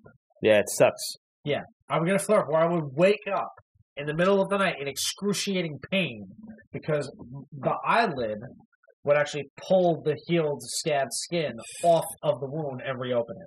Now, it's not one of those things where it draws blood and you bleed out of your eyes and shit like that. No, But it just feels like you're blinking with sandpaper. Yeah. Sandpaper, coated with hot sauce. Uh-huh. Yeah, it sucks. So, do yourself a favor, and apparently, if you're going to be Sounds like assembling Hellraiser shit. yeah, kind of. All right, back to it. Kind of ironic and apropos. There Yes, you go. back to it. Back to it. Sorry about that, guys. No, you're good. All good? I had my fucking eye was fucking with me again, so I had to go rinse it out and For contacts? No, I don't wear contacts. Absolute says ouch, ouch, ouch. Yeah, for the simple fact that my eyes have been fucky for years, so I can't wear contacts. Fair enough. If you see me in glasses, it's just because I forgot to take them off before the show started, and if you don't, it just means the world is better blurry. Yeah. All right. So, do you want to go to Marvel, or do you want to go to Black Mask? Let's do Black Mask. Let's do Black Mask. Yeah. Snap, Flash, Hustle. It's a great story, but Black Mask does relevant stories to our time. Yes. They're a bit kind of sort of preachy, but not too much. I mean, yeah, they're A little preachy. preachy, but this was kind of on the nose. Like, this oh man, It's like a vernacular agenda with this book. Like, Yeah. you clearly see they're trying to make a message, Yes. and they're like, if you don't see it, we're gonna fucking force it down your throat, but in a nice, polite, non-aggressive, passive-aggressive way. so there's tits in this book. First of all, That too. this girl is an Instagram model, and obviously Instagram, you got to censor everything. But she's doing nude photo shoots, hopefully for money. Sometimes with the promise of money, and sometimes she gets paid, sometimes she don't. And when she's looking through. First of all, Yes, Sonic Ninja. what's that? Black Mask, the publisher. Yes. Yes. So, first of all, she's in what they call a thruple, She's in a She's in a polyamorous threesome relationship, kind of like Professor Morton and Listen, I know a few people who rock that, and more power to them. Have fun. So but that's first and foremost. So if you're confused, she gets home, and because of the normal, the staples of the time, or just society, she gets home and there's a picture of her and her man on the wall, and she walks in and he's sleeping with another girl.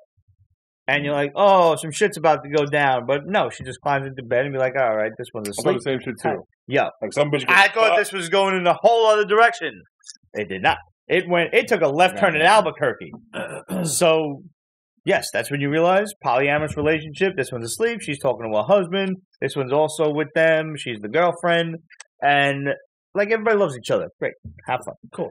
So, she is trying to expand her Instagram popularity. and she looks at some of her other favorite like Instagram models, and she sees this particular hashtag that says Snap Flash Hustle. So she decides to apply it to her own picture. And it's always like, oh, can this picture get 1,000 likes before 2:00 or whatever? Can it get 5,000 likes before tomorrow, etc. Apparently, this is like a game that people play. I don't like. Ever since Instagram invented its new algorithms, we stopped getting 1,000 plus fucking likes on Instagram because it sucks. It does. But for those of you out there, loyal fans, always liking the posts, thank you. Yeah. You fuckers rock. Oh, we're pretty much leaving also Tumblr soon. Oh yeah, Tumblr's done. But fuck Tumblr. If it's got no tits on it, there's no reason to be on Tumblr. Yep, pretty much. Yeah, it's already happening. Yeah. You go through the feed, it's like Wait. Is it what? it's being censored hard. Tomorrow's the last day. No, isn't it? it's the way it started. 17th is the absolute last day. But I started looking just, for science. Yes. And I'm like, Research yo, purposes. where is my changing room selfies fucking Tumblr? That's not there no more. Like, did I miss something? The hard stuff was easy to find, so they took it out fast. Yep. Fucking sucks. Gone are the days when you could just take a fucking nude selfie in a changing room and upload it to a website. What kind of world are we living in? So anyway, trouble ensues when this girl throws this hashtag on her photo. Mm-hmm. She gets a call about a high-paying modeling job out of the blue. And So she goes. She broke. Yeah, She's she's in in debt. hell of a lot of debt. Yes. And I like how they break it down, like all the different credit cards and Mhm. everything. Like that was an interesting scene. And it kind of like that is probably reminiscent of a lot of young people's lives. Like 'cause- Debt beyond their belief. yeah, Yeah. and like they, people do tend to live beyond their means. But at what Sure. point does living beyond one's means also become congruous with living your fucking life? Like, you need to eat, you need to sleep in a bed, you need fucking furniture and items and things, and what do you use for that but a credit card? Or PayPal if you've got the cash on hand in your bank account, then you can use PayPal. Sure. Or you're using PayPal with a credit card, so it's fucking means credit card. People confuse needs and wants. Absolutely. But at what point do your needs become living beyond your means, is what I'm trying to say. Like, the shit that you actually need is now beyond your means because you're simply not getting paid enough at your job, or you're out of work and you still got to fucking eat, sleep, and shit. Or your neighborhood's been gentrified and you just screwed. Yeah, that too. Or, your fucking rent went up $1,000. Yeah, fuck you, Piano Hill in the Bronx. That's fucking my haven, goddammit. So anyway, East Williamsburg. It's not a thing. No. Not a thing. It is Bushwick, motherfuckers. It has been Bushwick. It will be Bushwick. I mean, literally, once you cross fucking Bushwick, you're in Bushwick. Right? Don't give it another fucking name. There ain't no mistake. As far as I'm concerned, I'll allow Bushwick Avenue to exist in Williamsburg up to Grand Street.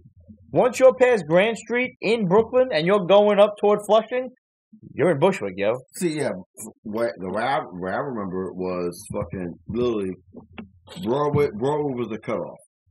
Wherever Broadway was, that separated the fucking spot. Okay, so you're allowing for more Williamsburg than even I was. All right, so basically for Williamsburg, You're going all the way up to Broadway there, to like Myrtle. No, Williamsburg for me is say I'm on Broadway and Union. Williamsburg starts Union. So like if you're going up Bushwick Avenue, where's Bushwick in relation to Williamsburg? Past Myrtle? Behind Myrtle. Yeah, like the other side of Myrtle. No, so basically Broadway to Flushing. That's Williamsburg. Once you cross, okay. I'm sorry, no. What? Yeah. Once you go to Flushing, this is completely relevant. This is important. People trying to move into the neighborhood and shit. Yeah, going forward. They need to know where they're going, and they need to not be taken advantage of by unscrupulous realtors. Yes.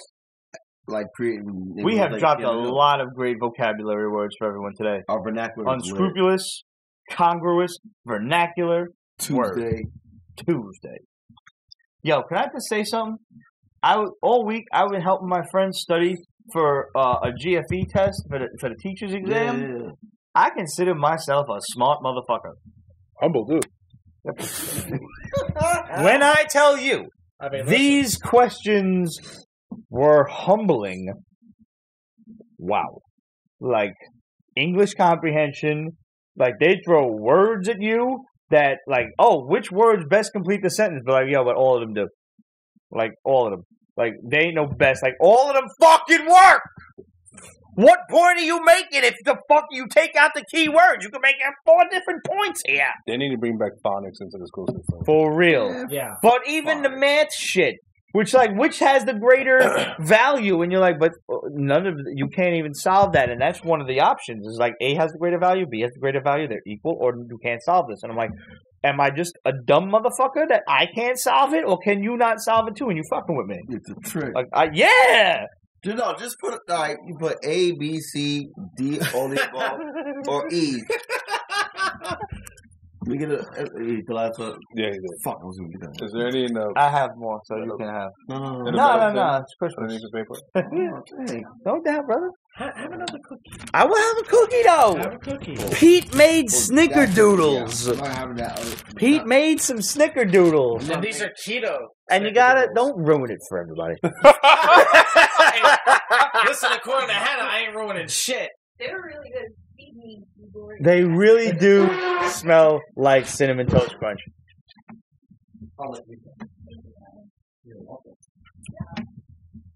And I'm high and drunk, so I eat fucking rocks right now. Count these rocks, biatch. So the point I'm trying to make is, Snap Flash Hustle was a crazy ass book. And I don't want, I'm not spoiling nothing. Some trouble happens to this girl, and she gets in some shit, some deep ass shit. Yeah. When she throws this hashtag on. Because this hashtag is a gateway into a whole other world that she is not ready for. This shit, this is not just a hashtag, this is code for some shit. Yeah. And I haven't yet, but I fully intend to search that motherfucking hashtag tonight and see what happens. And maybe Pete's Basement be like, that Flash Hustle. You know, you never know. Like, see what happens. What? I could use some extra money. Shit, I think it's not the final destination. I'm so glad I'm going upstate tomorrow. Because if something happens, I don't want to be here. I'm ready. Ain't nobody hanging my ass off a building, I'll tell you right now. That was opening page. Doesn't matter. That's the opening page. Really? Are they all sexy models with their tits out? I come up as the first. Okay. Well, that's just That's funny.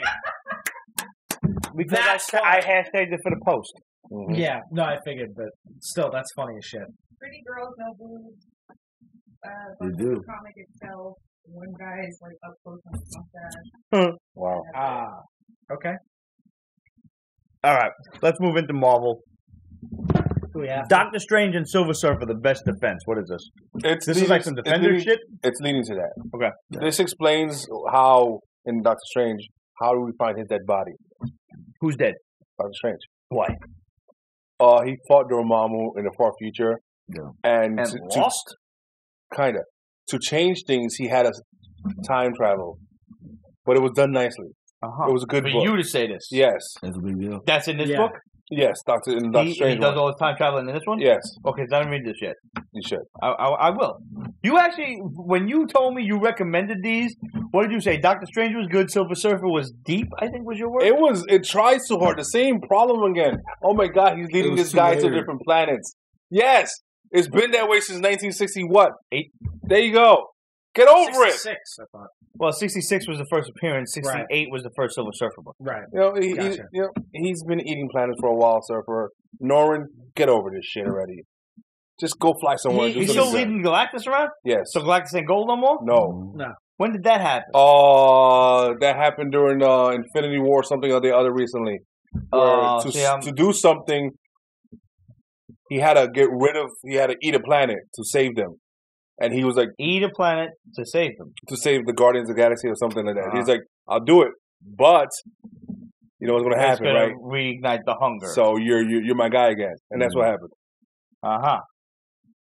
All right, so still- wait, Infinity Wars actually might have had some good moments. I think it was the lead up to it before. Okay, because I'm not I ain't reading that. I'm getting it right now, but I'm not reading it yet. No, there's some good stories with the Infinity War. Are you actually reading this shit now, like out on like as it comes out? Because I can't do it. I actually am because I was intrigued. Like Weapon Hex. After fucking Gamora. All that shit. I couldn't. I can't. Weapon Hex is actually a good. Oh, with the Dr. Strange and Captain America. Dr. Strange is. I mean, Soldier Supreme. Soldier Supreme. I enjoyed very much.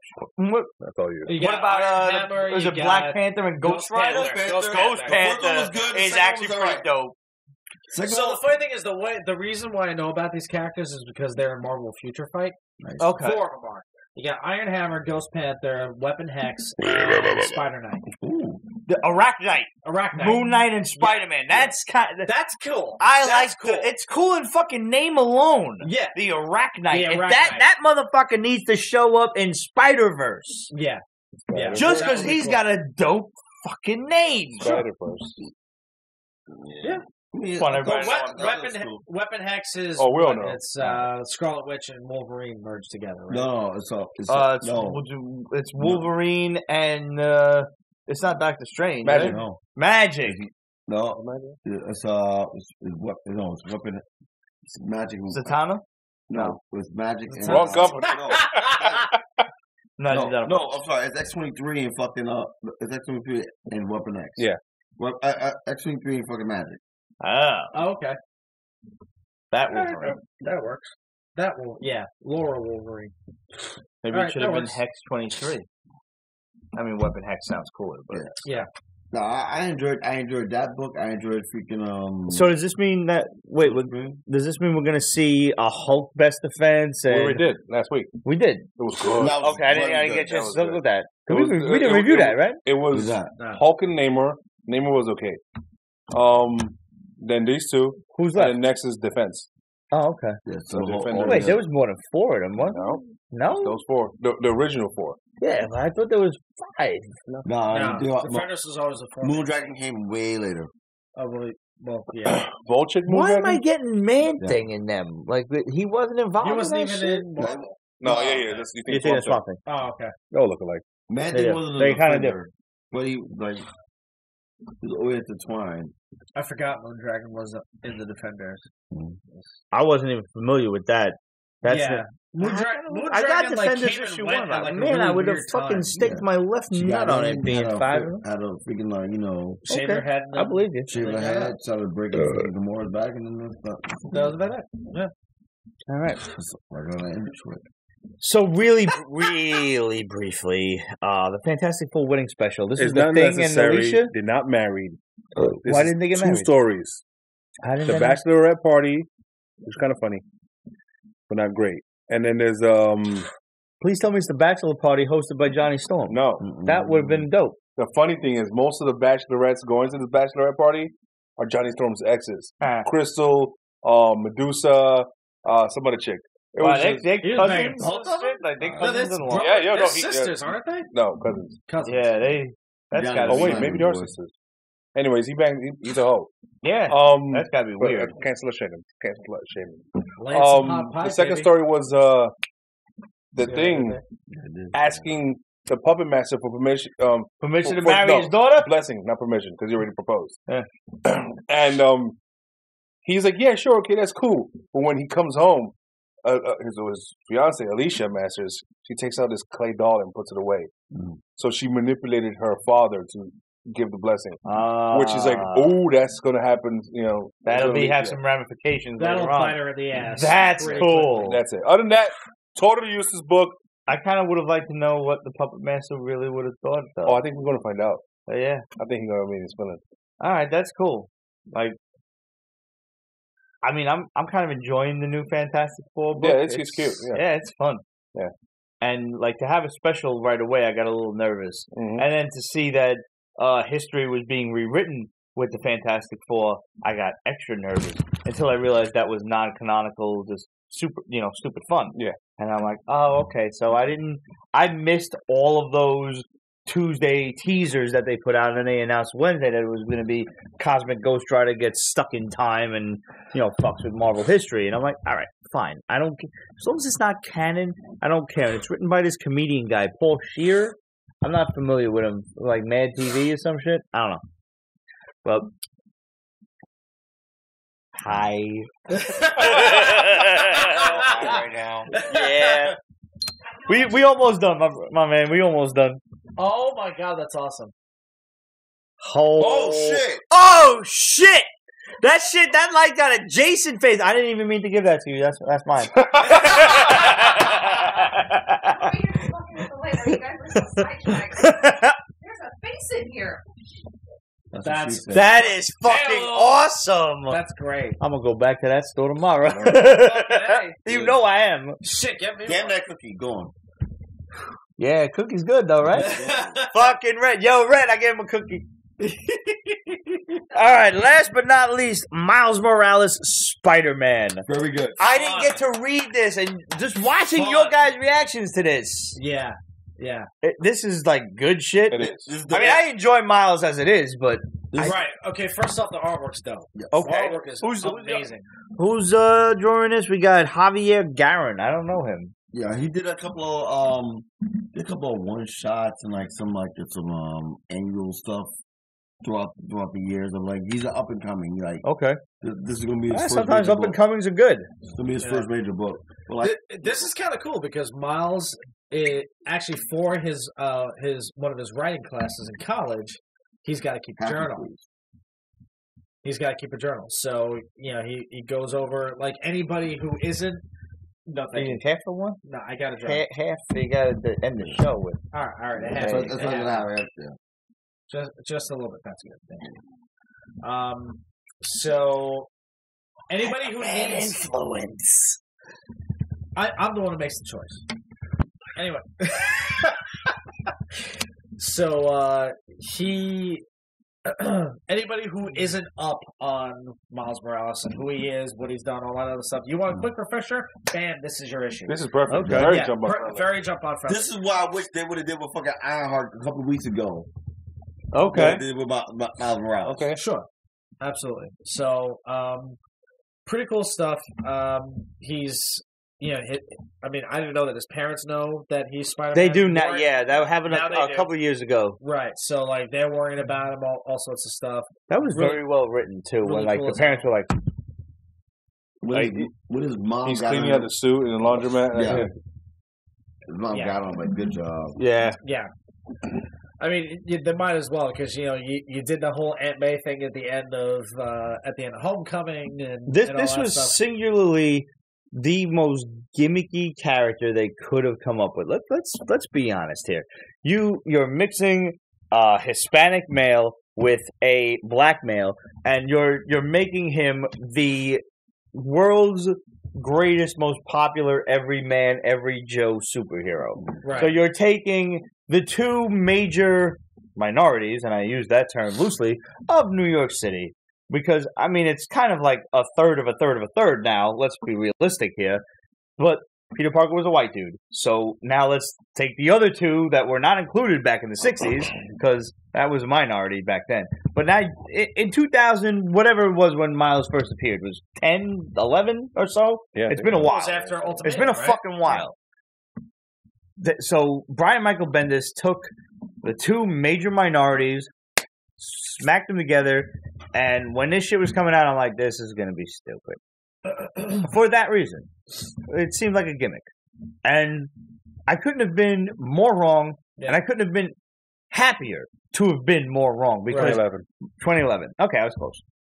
Miles turned out to be one of the best new characters that Marvel ever spit out of its house of ideas. Yeah, because they've been struggling with new characters. They really were. Yeah. Like, everybody says, oh, why do you got to change the original character status quo and make this other character? Why can't you just make new characters?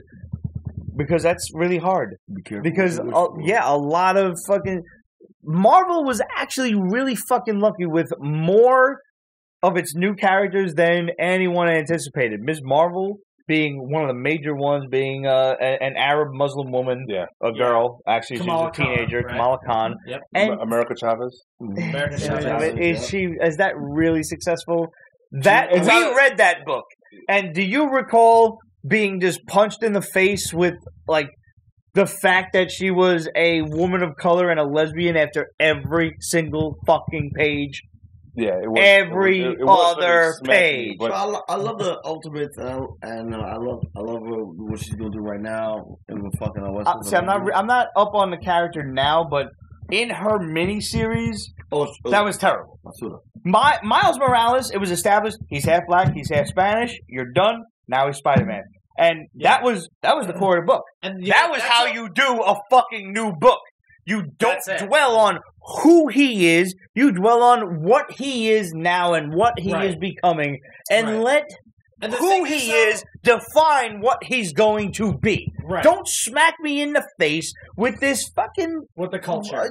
With the political jargon. Now the thing is, though, is that they do this. Let the character establish itself. They do this exceptionally tastefully in this book because you have his heritage come out in the person of his parents, right? Because his mother is always saying something, one little thing in Spanish, right? Totally honestly, fine, awesome, cool. I'm totally with that. Was cool, but the Miles Morales Hispanic shit really hit home for me when they brought in Abuela and she was fucking just a tyrant. Like she was like, "You're going to your room. It's fucking 8 o'clock. It's bedtime." Right. And he's like, "Are you out of your damn mind?" That shit, like mom's like, "I'm gonna call grandma," and he's like, "No, don't do that." Like she did everything but take the slipper off, as far as I can remember. Yeah, grandma was a tyrant. That was a good fucking that's how you establish a culture and a character. You do shit like that. You don't remind me that every other fucking page he's Hispanic. Yeah. This ain't that. Kamala Khan took it in a little bit different direction. Yeah. They were not talking about and hammering home the Muslim thing. They were introducing you to a lifestyle that you're probably not aware of. I wasn't, so I'm like, all right, cool. I'm learning shit as I'm reading. And that, I think, was why we kind of fell in love with the character the way we did. And that was cool. I never felt that I was being force-fed anything in this one. You were being America Chavez, I did. You were being given an agenda. With Jane Foster, that was the one that had me most worried. And now, it turned out to be one of the best fucking things ever. Ever. Surprisingly. I think Kamala's better than... All right, without question. But that's an interesting debate. That could be one that we asked the fans, like who did you think was a better new character? But Miles has always been a great character, and the fact that he's now been brought into the Marvel Universe proper is an aspect of it that I love. I love when he interacts with Peter Parker. The Spider-Man series. He looks up to him basically as a mentor and uses him for advice. Yeah. Which is awesome. And, it carried over into the cartoon, and how it carries over in Spider-Verse, we won't know until we see it, but I'm sure it's handled very well. But, yeah. But now, you mentioned an amazing twist in this book. Yes. And I told you, shut up until we did the show. Because I don't know. So we're going to throw the cheese down here. We're going to throw the cheese down there. Just so you can... I want you to talk freely. Okay. Speak your mind, sir. There's a chick that he's digging in college or whatever. Okay. She invites him to Barbara. So Barbara invites him to join her and her little cousin, who's going to be visiting for the weekend or whatever. So this is where they get slightly political, but not hitting you over the head with it. Okay. The cousin's a victim of the immigration crisis, whatever that crisis may be. So later that night, he's actually stopping a bank robbery on his way home from doing some other do-gooder shit. Sure. He runs into a couple of these bank robbers that seem to be a little bit shorter than your normal... And like armored looking and stuff like that? Armored looking and all that stuff. Almost mechanical. They say nothing. They almost do nothing. I'm a terrible human being. Go on. No, Anyway. I'm not even going to say what just went through my head. Real quick story: the Rhino shows up. Okay. They tussle. The group of bank robbers almost gets away, and then Miles is like, "Oh, wait, you're after these guys? Yoink!" Brings them back and rips off one of the masks, and it's the cousin. Carlos is on there. Yes, exactly. So why are And they the all cousin, they're all kids? his eyes are completely gone. They look like they're mechanical, like he's some sort of cyborg type of thing. Wow. And he's entranced. Okay. So somebody's controlling them. Yeah, I think so. Okay. Yeah. So this Somebody's is really obviously cool. promising these immigrants a better life. Yeah, And, these suits make them look like high tech members of the Hellfire Club. Yeah. But I don't think that they have anything to do with this. It's probably something completely different. Okay. And now for something completely different. This was book number 2. Yeah, As far as book of the week? Yes. I didn't get to. Wow, when was the last time we had a DC and Marvel book rank in the top fucking 3? Quite a while. Easily a long time. Yeah. One question. One question? Absolute. Right. What would you do to protect your house from Joe Pesci? Be creative as possible. I have sword, Joe. Like, Joe Pesci ain't but like fucking 4'9". Hunting on every doorknob. Shoot him once in the head and twice in the heart. I have 3 words for you. Greg, back here for a second. We need to see your reaction to this. Butter the floor. It's gonna work. Butter the floor. It does work. Trust me. Okay. What did you do to this guy? I didn't do anything to anybody. This was done to me. Oh. Oh, I'm sorry. Okay. Butter the floor. Can you hold it? Because we almost done. Yeah, absolutely. All right. So if I'm holding it, you gotta hold it. So, guys, thanks for tuning in. It has been a great show. It's been a great year with you guys. May not have been a great year totally, but always we had the anniversary episode in the beginning of the year. We had the 500th episode this year. So thanks as always for tuning in and sticking with us for this long. We might just be the longest running video podcast about comics. We'll find out sometime next year. Thanks mostly to this guy. So we'll keep you posted on that. And I'll say no more just yet. But, this will be the last show for this season because I don't really want to be editing over the holidays. So we will be back January 10th with some more crazy Pete's Basement nonsense. It'll be season 12. Holy shit. So make sure you think about who your favorite NPC is in video games, and we'll get to that then. In the meanwhile, there is still time. You've got 11 days until Christmas. Go on represent.com/store/Pete's Basement and pick yourself up a Pete's Basement t-shirt or tank top because they make great Christmas presents. And what better way to say I love you than with the gift of a spatula? No, I'm sorry, I got off track there. Pete's Basement t-shirts and tank tops make great Christmas presents. You can get the regular tee, the tank top, or the Pete's Basement Summer Colors tee, because even though it's winter, it's still summer as far as I'm concerned. We have the Pete's Basement supports Project Harmony. We have Pete's Basement supports our veterans, and they all go to great causes. They will be up throughout the remainder of this month, and they will continue on into next year. And next year, we will also be introducing a brand new charity shirt that will last the entire year, and we're really excited about this one. So no spoilers. You're just going to have to tune in 2019 and find out what we have in store. We have an entire whole, just a storm of great new ideas for the Pete's Basement Patreon that I have been going over with Ramon and Roger in the sidelines. I've told you about them. And, yeah.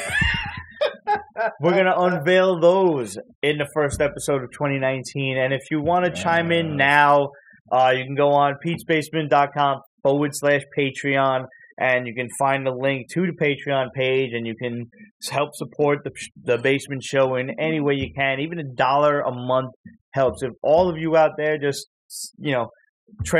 tune in for $1 a month, and you cannot understand the amount of improvements we could make to this show. It would be ridiculous. And what we're improving next year, next season, is all the rewards for you guys on the Patreon page. That's what's going to be really exciting. You guys are going to love this. I'm really excited for it. I can't fucking wait till New Year's because I'm ready to get rid of this year and see what next year has in total for us. So let's raise one more glass to all of those that can't celebrate New Year's with us, but will still be there with us. And to all of you, from all of us, Merry Christmas, Happy Kwanzaa, Happy Hanukkah, Happy holiday of every single sort, Happy Festivus. For the rest of us, Happy New Year, and we will see you guys in 2019. Thanks as always for tuning in. You guys make this nonsense worthwhile. We love hearing from you guys. Please, if you're watching this on YouTube, consider tuning in to the Thursday live show because we get to interact with you guys a lot more than we do on YouTube and just reading comments. Please, if you're on YouTube, hit the subscribe button and hit that little bell in the other corner that gives you notifications when we upload some new episodes because we've got a lot of new stuff that's going to pop up between now and the new episode. I've still got all like the Comic-Con stuff that I didn't get a chance to edit yet, but everything is popping up between now and New Year, so you're going to have a lot of Peach Basement entertainment to look forward to. So please like, subscribe, comment, and share the shit out of it. And we'll see you guys next year.